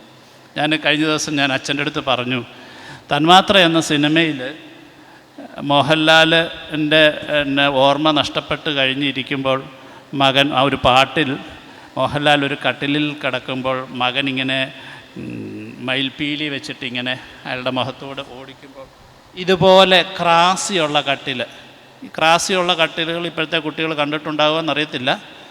എൻ്റെ അമ്മ കിടന്നിരുന്ന കട്ടിൽ ഇത്ര കട്ടിലിലായിരുന്നു. പിന്നീട് ഞാൻ ഈ കട്ടിൽ കിടക്കുമ്പോൾ ഇതിങ്ങനെ തിരിക്കുമ്പം ഭയങ്കര ശബ്ദം കേൾക്കും. ഈ കട്ടിലിനോട് എനിക്ക് ഭയങ്കര ബന്ധമാണ്. ഞാനൊരു സിനിമ ചെയ്തപ്പോൾ അതായത് അയാളുടെ പഴയ ഓർമ്മകളിൽ, അതിന് വേറെ ചില സൈക്കോളജിയും കൂടെ ഉണ്ട്, അയാളുടെ ഓർമ്മകൾ പിന്നിലേക്ക് സഞ്ചരിക്കുമ്പോൾ ഇത് തിരിച്ചിങ്ങനെ ശബ്ദമുണ്ടാക്കുമ്പോൾ അയാൾ ആ കുട്ടിക്കാലത്തിലൂടെയാണ് കടന്നു പോകുന്ന മാനസികാവസ്ഥ എന്നുള്ളത് എല്ലാവർക്കും മനസ്സിലായില്ലെങ്കിൽ എനിക്ക് ബോധ്യമാണ്. അങ്ങനെ ഒരു അവസ്ഥയ്ക്ക് വേണ്ടി അവിടെ ഇല്ലാഞ്ഞിട്ടും വളരെ തേടി പിടിച്ച് അങ്ങനെ ഒരു കട്ടിൽ വെച്ചിട്ട് അപ്പം എനിക്ക് ഈ കട്ടിലിനോടൊരു പ്രണയമുണ്ട്. എൻ്റെ ജീവിതവുമായി വളരെ അടുത്ത് നിൽക്കുന്നതാണ് ഈ ക്രാസി വെച്ചൊരു കട്ടിലെന്ന് പറയുന്നത്. അപ്പം ഇത്തരത്തിലുള്ള ചരാചരങ്ങളോടുള്ള വലിയ ഒരു ഇഷ്ടം അല്ലെങ്കിൽ അനുഭവം, അത് ചിലപ്പം നമ്മളോട് തിരിച്ച് സംസാരിക്കുന്നതായിരിക്കത്തില്ല, നമ്മളെ തേച്ചിട്ട് പോകുന്നതായിരിക്കത്തില്ല, നമുക്ക് സ്വന്തമായി സൂക്ഷിക്കാവുന്നതായിരിക്കാം. അപ്പം ഇത് വളരെ പ്രകടമായ ബാഹ്യമായ ബന്ധങ്ങൾ മാത്രമാണ് പ്രണയം എന്ന് വിചാരിക്കുന്നിടത്താണ് ഈ നഷ്ടങ്ങൾ ഉണ്ടാകുന്നതെന്ന് എനിക്ക് തോന്നിയിട്ടുണ്ട്. ഒട്ടും പ്രകടമല്ലാത്ത നമ്മൾ ഇതിനൊരു ബിബ്ലിക്കൽ വേറെ ഒരു കോൺട്രസ്റ്റ് വേണം. എന്തിനാ ഒന്നുമില്ലാത്ത അയൽക്കാരനെ സ്നേഹിക്കാൻ പറയുന്നത്? സ്നേഹത്തിനെക്കുറിച്ച് ഇത്രയധികം ക്രൈസ്റ്റ് സംസാരിച്ചതുപോലെ സ്നേഹം എന്ന് പറഞ്ഞാൽ എന്താ? ഒരു പ്രണയമാണല്ലേ. പ്രണയത്തിൽ സ്നേഹമില്ലാതൊരു പ്രണയമില്ലല്ലോ. ഞാൻ നിന്നെ പ്രണയിക്കുന്നു എന്ന് പറയുന്ന ഐ ലവ് യു എന്നല്ലേ പറയുന്നത്. അതാണ് ഇംഗ്ലീഷിൽ ആ ഒരു വാക്ക് മാത്രമേ ഉള്ളൂ എന്ന് തോന്നുന്നു. പക്ഷേ മലയാളത്തിൽ ഒരുപാട് പ്രേമം, പ്രണയം, പല വാക്കുകളുണ്ട്. പക്ഷെ ഞാൻ നിന്നെ സ്നേഹിക്കുന്നു എന്ന് പറയുന്നത് ആരോടും പറയാവുന്നതാണ്. കുരിശിൽ കിടക്കുന്ന കള്ളനോട് പറയാവുന്നതാണ്. അപ്പം അത് തിരിച്ചറിയപ്പെടാതെ നമ്മൾ ഈ തേച്ചതിൻ്റെ കഥകളിൽ കൂടെ പോകുന്നത് നമ്മളുടെ ബുദ്ധിപരമായ അപക്വതയാണ്. അതുകൊണ്ട് തന്നെയാണ് ജീവിതത്തിലെ നിരാശയുടെ ഒരു ഘട്ടം നമുക്കുണ്ടാവില്ല. കാരണം ജീവിതത്തിനോടുള്ള പ്രണയമുണ്ടാകണം, ജീവിതത്തിനോട് ഉള്ള ഒരു സൗരഭ്യമുള്ള മനോഹാരിത ഉണ്ടാവണം. ഇതിങ്ങനെ ഡിഫറൻ്റായിട്ട് മാറിക്കൊണ്ടിരിക്കുമ്പോൾ നമ്മൾ പലരെയും ഇഷ്ടപ്പെട്ടുമായിരിക്കും നമ്മുടെ സൗഹൃദങ്ങളിൽ. അപ്പം അത് ജീവിതത്തിനെ മുന്നോട്ടുണ്ടാകുന്ന ഓരോ നിമിഷങ്ങളെ അടുക്കി വെക്കുവാൻ വേണ്ടിയുള്ളതെന്നാണ് ഞാൻ കരുതുന്നത്. അതുകൊണ്ട് തന്നെ എനിക്ക് എൻ്റെ മനസ്സിൽ എനിക്കൊന്ന് എൻ്റെ എല്ലാ സിനിമകളിലും പ്രണയം വളരെ ശക്തമായി ഞാൻ സംസാരിച്ചിട്ടുണ്ട്. പ്രത്യേകിച്ച് സ്ത്രീ പുരുഷ ബന്ധങ്ങളെക്കുറിച്ച് പറയുമ്പോൾ അതുതന്നെയാണ് മനുഷ്യൻ്റെ, അത് മനുഷ്യന് മാത്രമല്ല മൃഗങ്ങൾക്കും എല്ലാ ജീവജാലങ്ങൾക്കും ഉണ്ട് എന്ന് ഞാൻ വിശ്വസിക്കുന്നു. നമ്മുടെ ഈ കോൺഫറൻസിൻ്റെ വിഷയം ആസ്പിറേഷൻസ് ആൻഡ് ഇൻസ്പിറേഷനാണ്. നമ്മുടെ ആസ്പിറേഷൻസിലെ 2 ഘടകങ്ങളാണ് നമ്മൾ എടുത്തത്. ഒന്ന്, ഭാഗ്യാന്വേഷികളായി മറ്റ് രാജ്യങ്ങളിലേക്ക് കുടിയേറാൻ അതിനെക്കുറിച്ചുള്ള നമ്മുടെ ആസ്പിറേഷൻ. 2, പ്രണയം സംബന്ധിച്ച്. എന്നാൽ ഈ കോൺഫറൻസിൻ്റെ തീമിന് ഒരു 2ാം ഭാഗമുണ്ട്, അത് ഇൻസ്പിറേഷനാണ്. നമുക്കതിനെ പ്രചോദനം എന്ന് വേണമെങ്കിൽ വിളിക്കാം. പൊതുവെ കലാകാരന്മാരെക്കുറിച്ച്, എഴുത്തുകാരെക്കുറിച്ച്, സിനിമാക്കാരെക്കുറിച്ചൊക്കെ പുറത്ത് കേൾക്കുന്ന വാർത്തകൾ, മാപ്രകൾ പറയുന്നത് നിങ്ങൾ പ്രചോദനത്തിനായി, ഇൻസ്പിറേഷനായി മദ്യം, മയക്കുമരുന്ന്, മറ്റ് ലഹരി വസ്തുക്കളൊക്കെ ഉപയോഗിക്കുന്നു എന്ന ഒരു സംസാരമുണ്ട്. ഇംഗ്ലീഷ് കവിയായ കോളറിഡ്ജിനെ കുറിച്ച് കേട്ടിട്ടുണ്ട്. അദ്ദേഹം ഒരു കവിത എഴുതിക്കൊണ്ടിരിക്കുക, ഓപ്പിയമൊക്കെ അടിച്ചിട്ട് ഇങ്ങനെ കവിതയൊക്കെ എഴുതിക്കൊണ്ടിരിക്കുക. അതിനിടയ്ക്ക് ആരോ വന്ന് വാതിലിൽ മുട്ടി, പോയി വാതിൽ തുറന്നു, സംസാരിച്ചു. പിന്നീട് അദ്ദേഹത്തിന് ആ കവിത പൂർത്തിയാക്കാൻ കഴിഞ്ഞിട്ടില്ല എന്ന് പറയുന്നു. ബെന്യാമിൻ്റെ പ്രചോദനം എന്താ? എൻ്റെ പ്രചോദനം സാഹിത്യത്തോടുള്ള അടങ്ങാത്ത അഭിനിവേശമാണ്. മദ്യത്തിൽ നിന്നോ മറ്റേതെങ്കിലും രാസവസ്തുക്കളിൽ നിന്നോ നിങ്ങൾക്ക് സർഗാത്മകത ഉണ്ടാകുമെന്ന് ആരെങ്കിലും വിചാരിക്കുന്നുണ്ടെങ്കിൽ കേരളത്തിലെ ഏതാണ്ട് 50% ആൾക്കാരും വലിയ കലാകാരന്മാരും എഴുത്തുകാരും സിനിമാക്കാരുമൊക്കെ ആയി മാറുമായിരുന്നു എന്ന് നിങ്ങൾ തിരിച്ചറിയേണ്ടതുണ്ട്. അതുകൊണ്ട് അതൊന്നും വളരെ കള്ളം നിറഞ്ഞ പ്രസ്താവന. നിങ്ങൾ ഒരു ക്രിയേറ്റീവ് പ്രോസസ്സിലിരിക്കുമ്പോൾ, എന്നെ സംബന്ധിച്ച് ഞാനൊരു നോവൽ എഴുതുമ്പോൾ തെളിഞ്ഞ ബുദ്ധിയോടുകൂടി, ഒരു എഞ്ചിനീയറിംഗ് വർക്ക് ചെയ്യുന്നത്ര ബോധ്യത്തോടുകൂടി ഞാൻ എന്താണ് ചെയ്യുന്നത്, എൻ്റെ കഥാപാത്രങ്ങൾ എന്താണ് ചെയ്യുന്നത്, അവരെന്താണ് ചിന്തിക്കുന്നത്, അവരടുത്ത് പറയാൻ പോകുന്ന കഥാസന്ദർഭം എന്താണ്, അവരടുത്ത് പ്രവർത്തിക്കാൻ പോകുന്നത് എന്താണ് എന്ന് കൃത്യമായ ബോധ്യത്തോടുകൂടി ഇരിക്കേണ്ട ഒന്നാണ്. അതിനകത്ത് ഒരു ലഹരി വസ്തുക്കളുടെയും സാന്നിധ്യം കൊണ്ട് 1% പോലും എഴുതാൻ കഴിയും. ഞാൻ 30ഓളം പുസ്തകങ്ങൾ എഴുതിയിട്ടുണ്ട്. അതിനകത്ത് 12ഓളം നോവലുകളുണ്ട്, ചെറുകഥാ സമാഹാരങ്ങളുണ്ട്. ഒരെണ്ണം പോലും ലഹരിയുടെ സ്വാധീനത്തിലല്ല എഴുതിയത്. അങ്ങനെ ആരെങ്കിലും വിചാരിക്കുന്നുണ്ട് എങ്കിൽ അത് മിഥ്യാധാരണയാണ് എന്ന് നിങ്ങൾ തിരിച്ചറിയേണ്ടതുണ്ട്. ലഹരിയുടെ പിൻബലത്തിൽ എഴുതിയിട്ടുള്ളവരോ അത് മുന്നോട്ട് വന്നിട്ടുള്ളവരോ ആയിട്ടുള്ള ചില കവികളെയോ ചില എഴുത്തുകാരെയോ നിങ്ങൾ എടുത്തു പരിശോധിച്ചാൽ നിങ്ങൾക്ക് മനസ്സിലാകും അവരുടെ ജീവിതങ്ങളൊക്കെ ഹ്രസ്വകാലത്തേക്കുള്ളതായിരുന്നു. വളരെ വേഗം അസ്തമിച്ചു പോയിട്ടുണ്ട്. അവരുടെ സർഗാത്മക ജീവിതം വളരെ വേഗം അസ്തമിച്ചു പോയിട്ടുണ്ട്. അവരുടെ മൊത്തം ജീവിതവും വളരെ വേഗം അസ്തമിച്ചു പോയിട്ടുണ്ട്. ടി പത്മനാഭൻ എന്ന് പറയുന്ന എഴുത്തുകാരൻ 96ാമത്തെ വയസ്സിലും ഇപ്പോഴും കഥ എഴുതിക്കൊണ്ടിരിക്കുന്നത് അദ്ദേഹം ഒരു ലഹരി വസ്തുവും ഇന്നോളം ഉപയോഗിച്ചിട്ടില്ലാത്ത ആൾ എന്ന നിലയിൽ തന്നെയാണ്. അതുകൊണ്ട് നിങ്ങൾക്ക് സർഗാത്മകത ഉണ്ടാക്കാൻ വേണ്ടിയുള്ള ഒരു വഴിയാണ് ലഹരി എന്ന് വിചാരിക്കുന്ന തെറ്റിദ്ധാരണാജനകമായ ചില ഉദാഹരണങ്ങൾ ചിലടന്നെടുത്ത് നിങ്ങൾ പരിശോധിക്കുമ്പോൾ അവരുടെ മൊത്തം ജീവിതത്തെക്കുറിച്ച് കൂടി നിങ്ങൾ പരിശോധിക്കാനുണ്ട്. മൊത്തം അടി തെറ്റിയ ജീവിതങ്ങൾ, ഒരിക്കലും സന്തോഷകരമല്ലാത്ത അനുഭവങ്ങളിലൂടെ പോയിട്ടുള്ള അനുഭവങ്ങൾ, നിരാശാകരമായ അന്ത്യങ്ങളിൽ ചെന്നിട്ടുള്ള അനുഭവങ്ങൾ, ഇതൊക്കെയാണ് നമുക്കതിൽ കാണാൻ കഴിയുന്നത്. അങ്ങനെ ജീവിച്ച് ഒടുങ്ങാൻ വേണ്ടിയാണോ യഥാർത്ഥത്തിൽ നമ്മൾ ഈ ഭൂമിയിലേക്ക് വന്നത് എന്ന ചോദ്യം നമുക്കുണ്ട്. നമ്മുടെ ജീവിതത്തിൻ്റെ ലക്ഷ്യം എന്താണ്? നമ്മൾ ഏത് തരത്തിലുള്ള ആഹ്ലാദങ്ങളിലൂടെയാണ് മുന്നോട്ട് പോകേണ്ടത്? ഏത് തരം സമാധാനമാണ് നമുക്ക് ജീവിതത്തിൽ ഉണ്ടാവുന്നത്? ഏത് തരം സംതൃപ്തിയാണ് നമുക്കുണ്ടാവേണ്ടത്? ഒത്തിരി ഉയരങ്ങളിലെത്തുക, ഒത്തിരി പണം നേടുക, ഒത്തിരി പ്രശംസ നേടുക, ഇതുകൊണ്ടൊന്നും സംതൃപ്തി ഉണ്ടാവില്ല. നമ്മൾ ചെയ്യുന്ന പ്രവൃത്തിയോടുള്ള നമ്മളുടെ അടങ്ങാത്ത അഭിനിവേശം.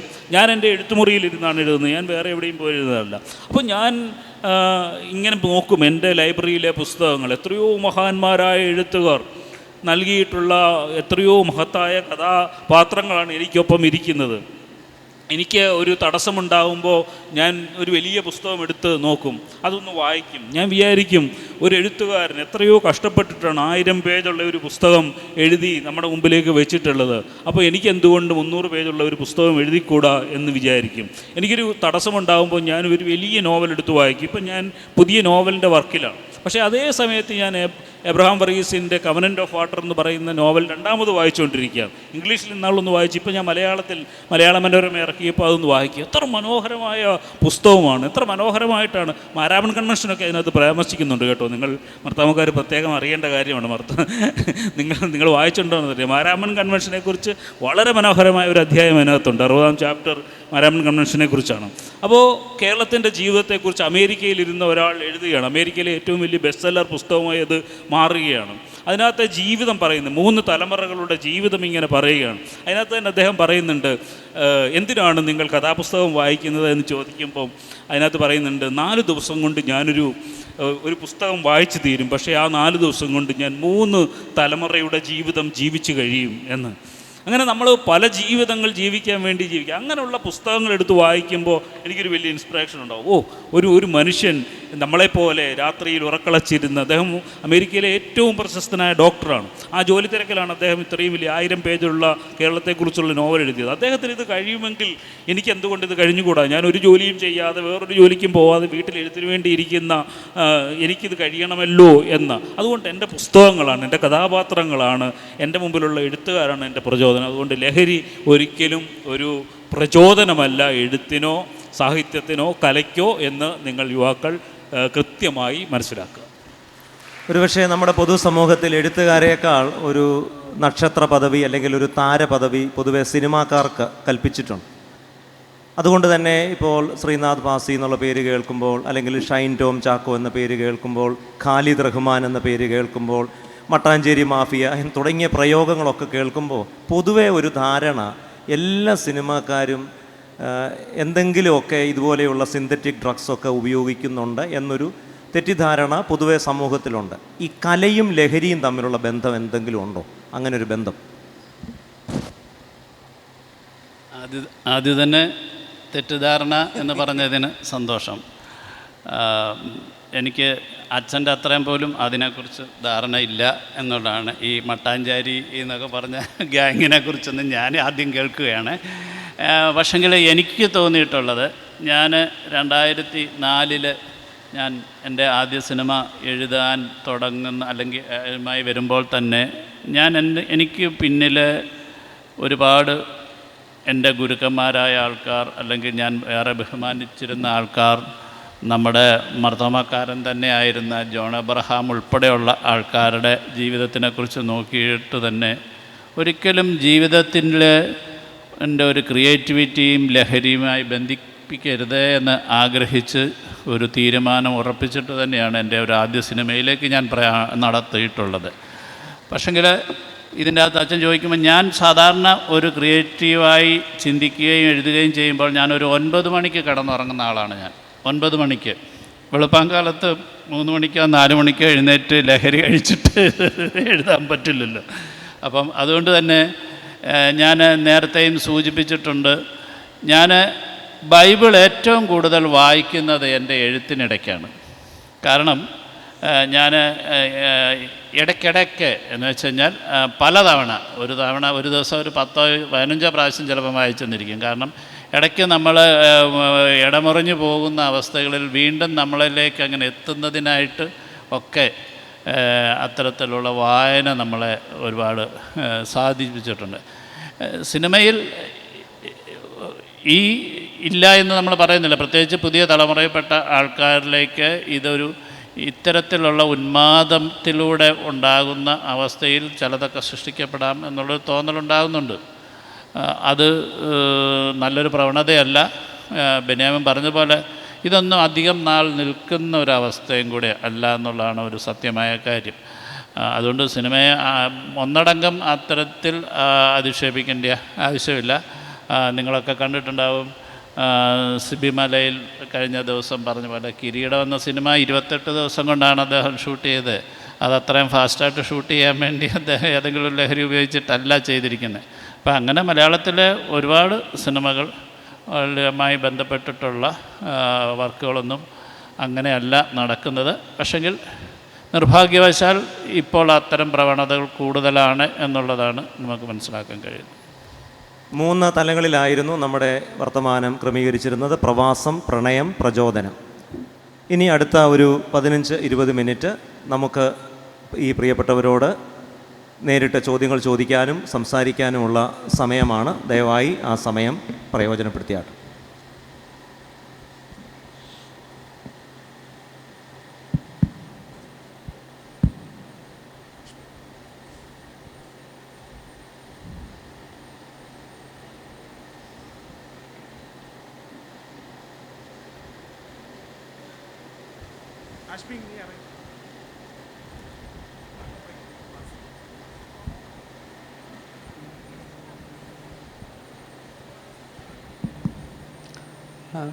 Good afternoon. വളരെയധികം സന്തോഷമുണ്ട്, പ്രത്യേകിച്ച് ബെന്യാമിൻ സാറിനെയും ബ്ലെസ്സി സാറിനെയും ഒരേ സ്റ്റേജിൽ ഞങ്ങൾക്കൊരു ഇൻട്രാക്ഷൻ കിട്ടാൻ വേണ്ടി സാധിച്ചതിൽ. എനിക്ക് ബെന്യാമിൻ സാറിനോടും ബ്ലെസ്സി സാറിനോടും ചോദ്യമുണ്ട്.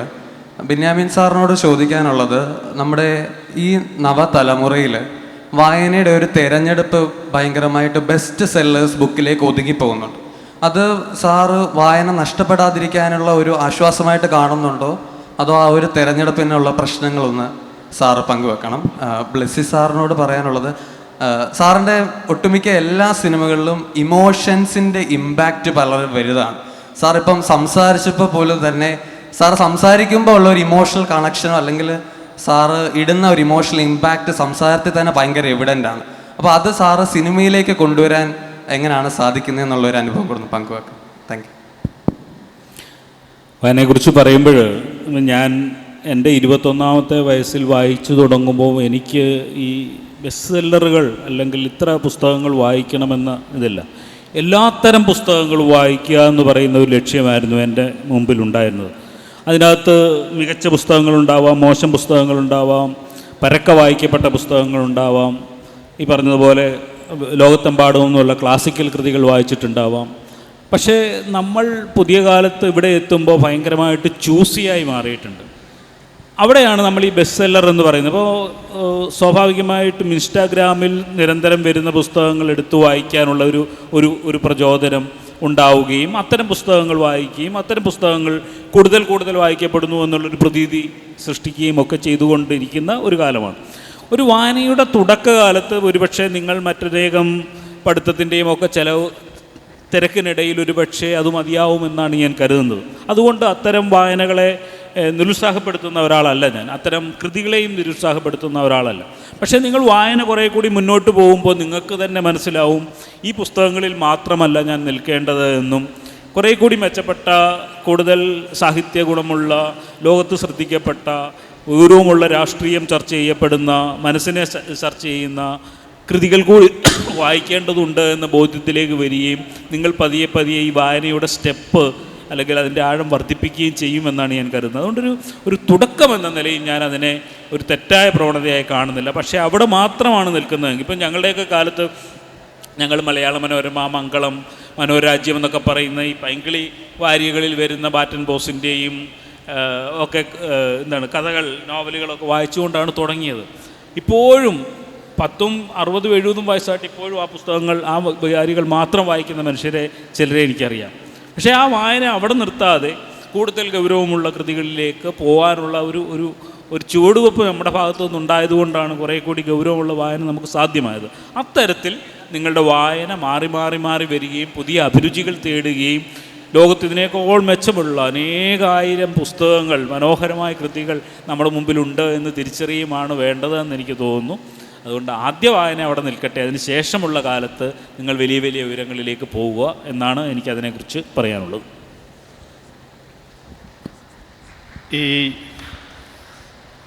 ഈ ചോദ്യം കേട്ടപ്പോൾ മാത്രം പെട്ടെന്ന് എൻ്റെ തലയിൽ തോന്നിയ ഒരു കാര്യമാണ് പറയുന്നത്.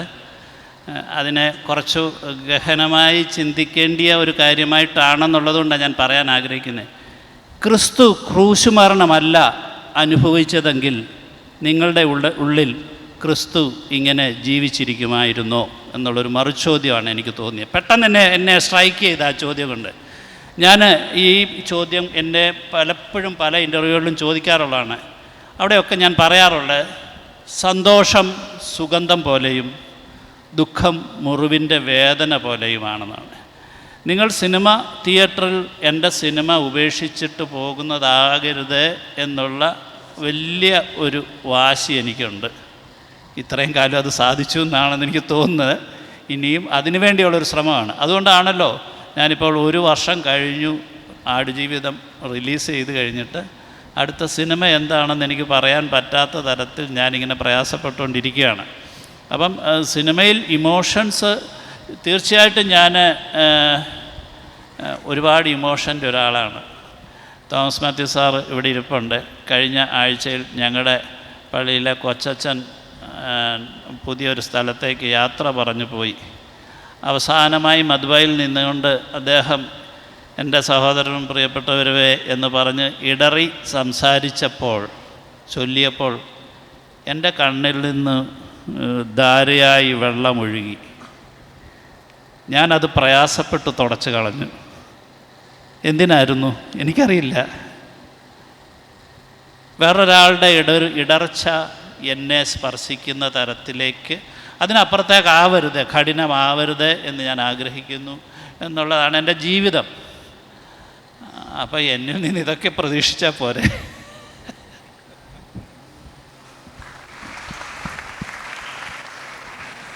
ആദ്യമേ തന്നെ മോത്തിയച്ഛനോട് ഞാനൊരു താങ്ക് യു പറയുകയാണ്. കാരണം കൊട്ടാരക്കര കൺവെൻഷന് വന്ന് മോത്തിയച്ഛൻ പറഞ്ഞ ഫ്യൂ വേർഡ്സ് അത് ഒരുപാട് എഫക്റ്റ് ചെയ്തിട്ടുണ്ട്. കാരണം അതിനുശേഷം ആ ചോദ്യങ്ങൾ കുറേ കുറഞ്ഞിട്ടുണ്ട്.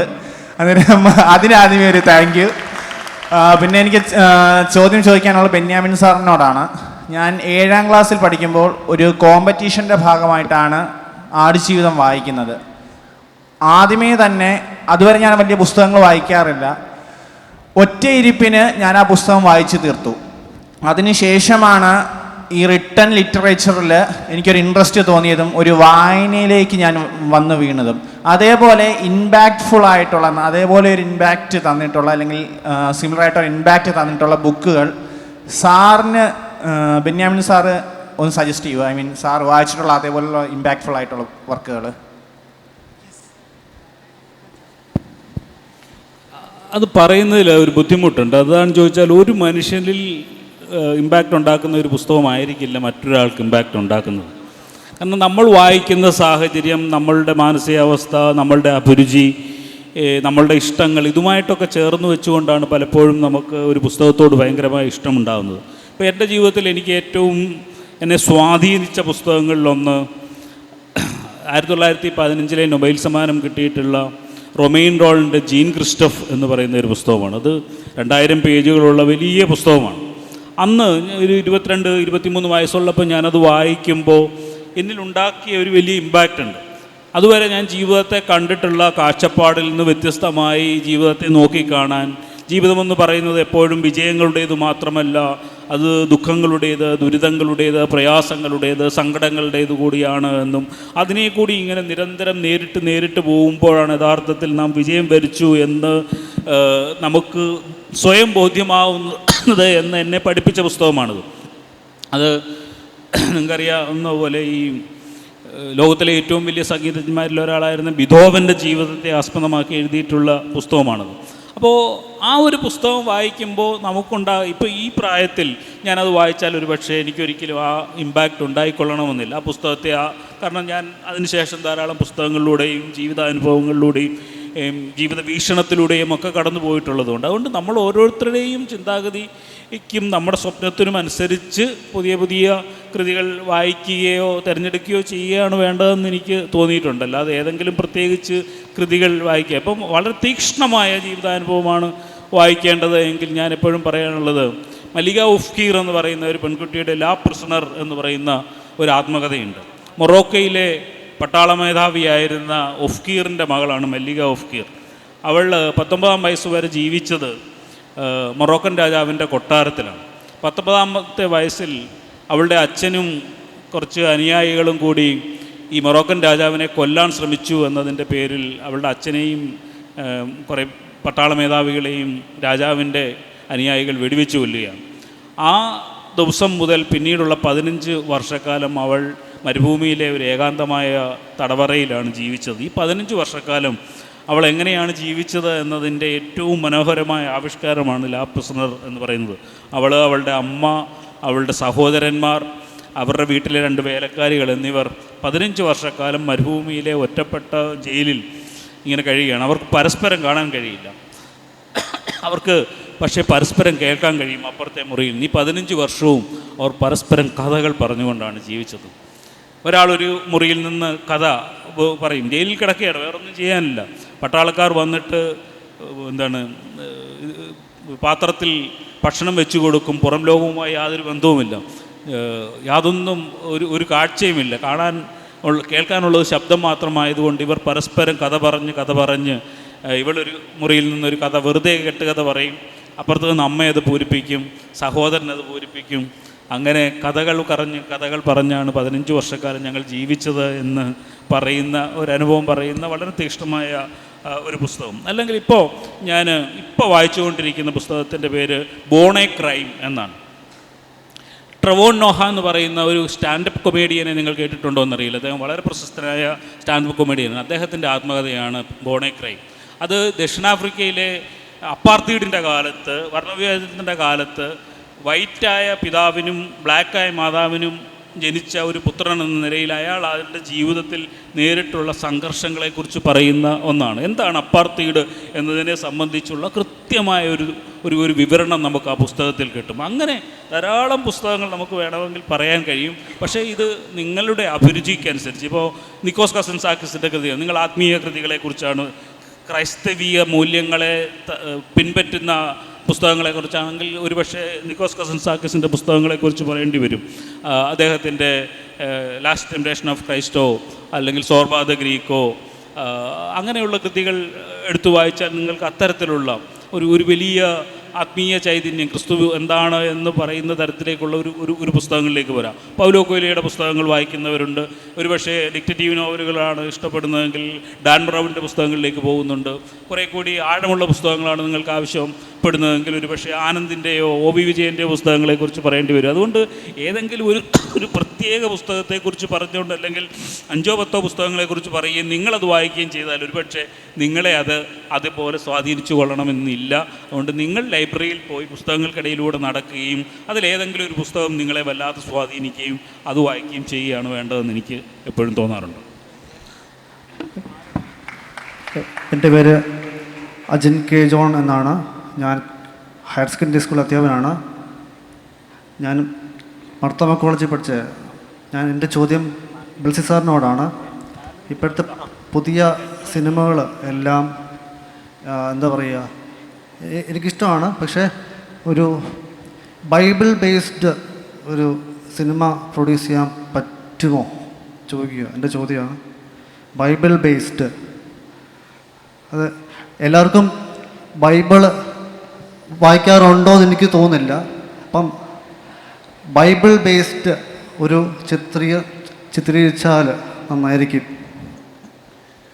നമുക്ക് അറിയാം, ബൈബിളിൻ്റെ പശ്ചാത്തലം, അതിൻ്റെ ഭൂമിക എന്ന് പറയുന്നത് നമ്മുടെ കുട്ടനാട്ടിലോ ഇവിടെയൊന്നുമുള്ള സ്ഥലമല്ലാത്തത് കൊണ്ട് തന്നെ, ഒപ്പം തന്നെ അതിൻ്റെ കഥാപാത്രങ്ങളുടെ നിറം തൊട്ടിട്ടുള്ള അവസ്ഥകൾ ഒക്കെ വളരെ വ്യത്യസ്തമാണ്. അപ്പം ഒരു ഇൻ്റർനാഷണൽ സിനിമയുടെ രീതിയിൽ നമ്മളതിനെ സമീപിക്കുമ്പോൾ മാത്രമാണ് അത്തരത്തിൽ ഉള്ള ഒരു സിനിമയെക്കുറിച്ച് ചിന്തിക്കാൻ പറ്റുള്ളൂ. കാരണം നമുക്ക് പലപ്പോഴും ഞാൻ അത്തരം കാര്യങ്ങൾ ചിന്തിച്ചിട്ടുണ്ട്. നമ്മൾ പ്രത്യേകിച്ച് കന്യകാമറിയവും ക്രിസ്തുവും തമ്മിലുള്ള ഒരു ബന്ധത്തിനെക്കുറിച്ച്, അല്ലെങ്കിൽ ഒരു സാധാരണ ഒരു അമ്മയും മകനും തമ്മിലുള്ള ഒരു ബന്ധവും പോലെയൊക്കെയുള്ള പല വേർഷൻസൊക്കെ നമ്മുടെ മനസ്സിൽ കൂടെ പോകാറുണ്ട്. പക്ഷെ അതൊക്കെ നമുക്ക് വിഷ്വലൈസ് ചെയ്ത് നമ്മളത് ഇംപ്ലിമെൻറ്റ് ചെയ്യണമെന്നുണ്ടെങ്കിൽ വലിയ ഒരു സ്കെയിലിൽ കൂടെ പോകേണ്ടതാണ്. അതിന് പണം മുടക്കാൻ മർത്തോമ സഭ തയ്യാറാകുകയാണെങ്കിൽ ഞാൻ ശ്രമിക്കാം. Last question. നമസ്കാരം, എൻ്റെ പേര് അമൽ ജോൺ ജേക്കബ്. ഞാൻ കോട്ടയത്തു നിന്ന് വരുന്നു. നാം അനുഭവിക്കാത്ത ജീവിതങ്ങളെല്ലാം നമുക്ക് വെറും കെട്ടുകഥകളാണ്. ആടുജീവിതത്തിൻ്റെ പുസ്തകത്തിൻ്റെ കവർ പേജിൽ നമ്മൾ വായിക്കുന്നുണ്ട്, ആ കൃതിക്കുള്ളിൽ നമ്മളത് വായിക്കുന്നുണ്ട്. ഇവിടെ ഇരുന്നപ്പോൾ 10ാം ക്ലാസ്സിലെ മലയാളം ക്ലാസ്സിൽ സൗമ്യ എന്ന് പറയുന്ന ടീച്ചർ പഠിപ്പിച്ച ആടുജീവിതത്തിൻ്റെ ആ ഭാഗമാണ് എൻ്റെ മനസ്സിലൂടെ കടന്നു പോയിക്കൊണ്ടിരുന്നത്. അതുപോലെ കാഴ്ച സിനിമയിൽ മമ്മൂട്ടിയും ആ പവനും കൂടി ഇരുന്ന് ഭക്ഷണം കഴിക്കുമ്പോൾ ആ പോലീസുകാരനോട് ചോദിക്കുന്നുണ്ട്, അല്ലെങ്കിൽ ആ കൂടെയുള്ള വ്യക്തിയോട് ചോദിക്കുന്നുണ്ട്, ഇവനെ എനിക്ക് തിരിച്ചു കൊണ്ടുപോകാൻ കഴിയുമോ? അപ്പോൾ അത്രയേറെ നമ്മുടെ മനസ്സിൻ്റെ ഉള്ളിലേക്ക് കയറിപ്പോയ കഥാപാത്രങ്ങളെ നമുക്ക് സമ്മാനിച്ച പ്രതിഭകളെ ആണ് നമ്മുടെ മുമ്പിൽ ഇരിക്കുന്നത്. അതുപോലെ നമ്മുടെ മാർത്തോമാ സഭയുടെ അഭിമാനമായ മോത്തിയച്ചനും ഇങ്ങനെ 3 പേര് സമ്മേളിച്ചുകൊണ്ട് ഒരു ധന്യമായ നിമിഷങ്ങളെയാണ് നമ്മൾ ഇവിടെ നമുക്ക് പിന്നിൽ കടന്നുപോയത്. പ്രവാസം, പ്രണയം, പ്രചോദനം, വളരെ വ്യത്യസ്തമായിട്ട് അഭിലാഷങ്ങളെയും പ്രചോദനങ്ങളെയും നമ്മൾ പഠന വിഷയമാക്കുമ്പോൾ വളരെയേറെ പ്രയോജനകരമായി തീർന്ന നിമിഷങ്ങളാണ് നമുക്ക് മുന്നിൽ കടന്നുപോയത്. ഇവിടെ അച്ഛൻ അവർ സൂചിപ്പിച്ച ചില കാര്യങ്ങളും ഇവരുടെ വാക്കുകൾക്കിടയിൽ വന്നുപോയ ചില പദങ്ങളെയും മുൻനിർത്തിക്കൊണ്ട് ചില കാര്യങ്ങൾ ചോദിക്കുവാനാണ് ആഗ്രഹിക്കുന്നത്. അച്ഛൻ പറഞ്ഞു, ഇവരുടെ വിജയത്തിൻ്റെ കഥ പറഞ്ഞപ്പോൾ, അവർ ആ വിജയത്തിലേക്ക് എത്തിയപ്പോൾ അതിന് പിന്നിൽ അവരൊഴുക്കിയ വിയർപ്പിൻ്റെ കഥയുണ്ട്. പിന്നീട് ബഹുമാനപ്പെട്ട ബെന്യാമിൻ സാഹ് പറഞ്ഞു, അറ്റ്ലസ് ജ്വല്ലറിയുടെ അറ്റ്ലസ് കൈരളി പുരസ്കാരത്തിൻ്റെ ഒരു തിരസ്കാരത്തെക്കുറിച്ച് സൂചിപ്പിക്കുകയുണ്ടായി. അത് വെളിവാക്കിയ ചില തിരിച്ചറിവുകളുണ്ട്. ഇത്തരത്തിൽ പിന്നെ ബഹുമാനപ്പെട്ട ബ്ലെസ്സി സാറ് പറഞ്ഞു, ജീവിതത്തിൻ്റെ സർഗാത്മകതയെയും ക്രിയാത്മകതയെയും ലഹരിയുമായി കൂട്ടിക്കലർത്തുവാൻ ഞാൻ ആഗ്രഹിച്ചിട്ടില്ല. ഇത്തരം തിരിച്ചറിവുകൾ എപ്രകാരമാണ് ഈ ഒരു ക്രിസ്തീയ ജീവിതവുമായി ബന്ധപ്പെട്ട് നിങ്ങളെ രൂപപ്പെടുത്തിയത് എന്ന് ഒന്ന് പങ്കുവെക്കാമോ? അത് ക്രിസ്തീയ ജീവിതവും മാത്രമല്ല, നമ്മൾ മൊത്തം സമൂഹത്തിൽ ജീവിക്കുകയും നമ്മൾ സമൂഹത്തിൽ ദോഷകരമല്ലാത്ത ജീവികളായി ജീവിച്ചു പോവുകയും ചെയ്യണമെന്ന് വിശ്വസിക്കുന്ന ഒരാളാണ് ഞാൻ. നമ്മൾ ജീവിതത്തിൽ ഒന്നുമായില്ല എങ്കിൽ പോലും സമൂഹത്തിൽ ദ്രോഹികളായി തീരുകയും സമൂഹത്തിൽ ശാപമായി തീരുകയും ചെയ്യരുത് എന്ന ഒരു മോഹം മാത്രമാണ് എനിക്ക് ഉള്ളത്. സ്വാഭാവികമായിട്ടും നമ്മൾ ജീവിതത്തെ നിരന്തരം അടുത്ത് കാണുമ്പോൾ ആണ് നമ്മൾ ഓരോതരം വിചാരങ്ങളിലും ദർശനങ്ങളിലും ഒക്കെ എത്തുന്നത്. നമ്മൾ സമൂഹ ജീവികളെ കാണുക, അവരിൽ നമ്മൾ ഓരോരുത്തരിൽ നിന്നും ഓരോ തരം പാഠങ്ങളാണ് പഠിക്കുന്നത്. ഇപ്പോൾ ലഹരി ഉപയോഗത്തിൻ്റെ ദൂഷ്യവശങ്ങളെക്കുറിച്ച് പഠിക്കുന്നത് നമ്മുടെ തൊട്ടപ്പുറത്തുള്ള ഒരാൾ അത് അനുഭവിക്കുന്ന ദുരിതങ്ങൾ നമ്മൾ കാണുമ്പോഴാണ് അത് നമ്മൾ ജീവിതത്തിൽ പാഠമാക്കേണ്ടി വരുന്നത് എന്നാണ് ഞാൻ പറയുന്നത്. അത്തരത്തിൽ നമ്മളുടെ ജീവിതത്തെ നമ്മൾ മുന്നോട്ട് പോകുന്നു. നമ്മൾ പരാജയങ്ങളിൽ നമ്മൾ നിരാശരാകുമ്പോൾ അങ്ങനെ പരാജയത്തിൽ പതറാതെ നിന്ന എത്രയോ മനുഷ്യരെക്കുറിച്ച് നമ്മൾ കാണുകയും മനസ്സിലാക്കുകയും ചെയ്യും. അതുകൊണ്ട് നമ്മൾ സമൂഹത്തിൽ കണ്ണു തുറന്ന് ജീവിക്കുന്നവരാണ് എങ്കിൽ നിശ്ചയമായിട്ടും അനേകം പാഠങ്ങൾ നമുക്ക് ചുറ്റുമുണ്ട്. അവിടെ നിന്നാണ് നമ്മൾ നമ്മുടെ ജീവിതത്തിന് വേണ്ട ദർശനങ്ങൾ ഉൾക്കൊള്ളുന്നത്. ആ ദർശനങ്ങളാണ് എനിക്ക് നിങ്ങളോട് പറയാനുള്ളത് കൊണ്ട് അത് പിന്നീട് പുസ്തകങ്ങളിലാക്കി പലതരത്തിൽ പറഞ്ഞുകൊണ്ടേയിരിക്കുന്നത്. ഇതൊരു കൊടുക്കൽ വാങ്ങലിൻ്റെ സിസ്റ്റമായിട്ടാണ് എനിക്ക് തോന്നുന്നത്. നമ്മൾ സമൂഹത്തിൽ നിന്ന് തന്നെയാണ് എല്ലാ കാഴ്ചകളും എത്തുന്നത്. അത് ക്രിസ്തീയ ജീവിതത്തിൻ്റെ പരിസരങ്ങളിൽ നിന്ന് മാത്രമല്ല, എല്ലാ മതവിഭാഗങ്ങളുടെ, എല്ലാ ആത്മീയ വിഭാഗങ്ങളുടെ ഇടയിൽ നിന്നും, എല്ലാ നല്ല മനുഷ്യരിൽ നിന്നും നമുക്ക് ചില പാഠങ്ങൾ പഠിക്കാനുണ്ട് എന്നാണ് ഞാൻ എല്ലായ്പ്പോഴും കരുതുന്നത്.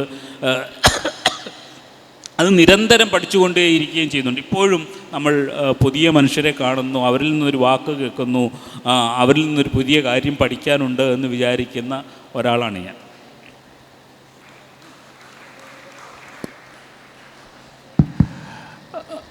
എനിക്ക് വളരെ ചെറിയ വാക്കുകളുള്ളൂ.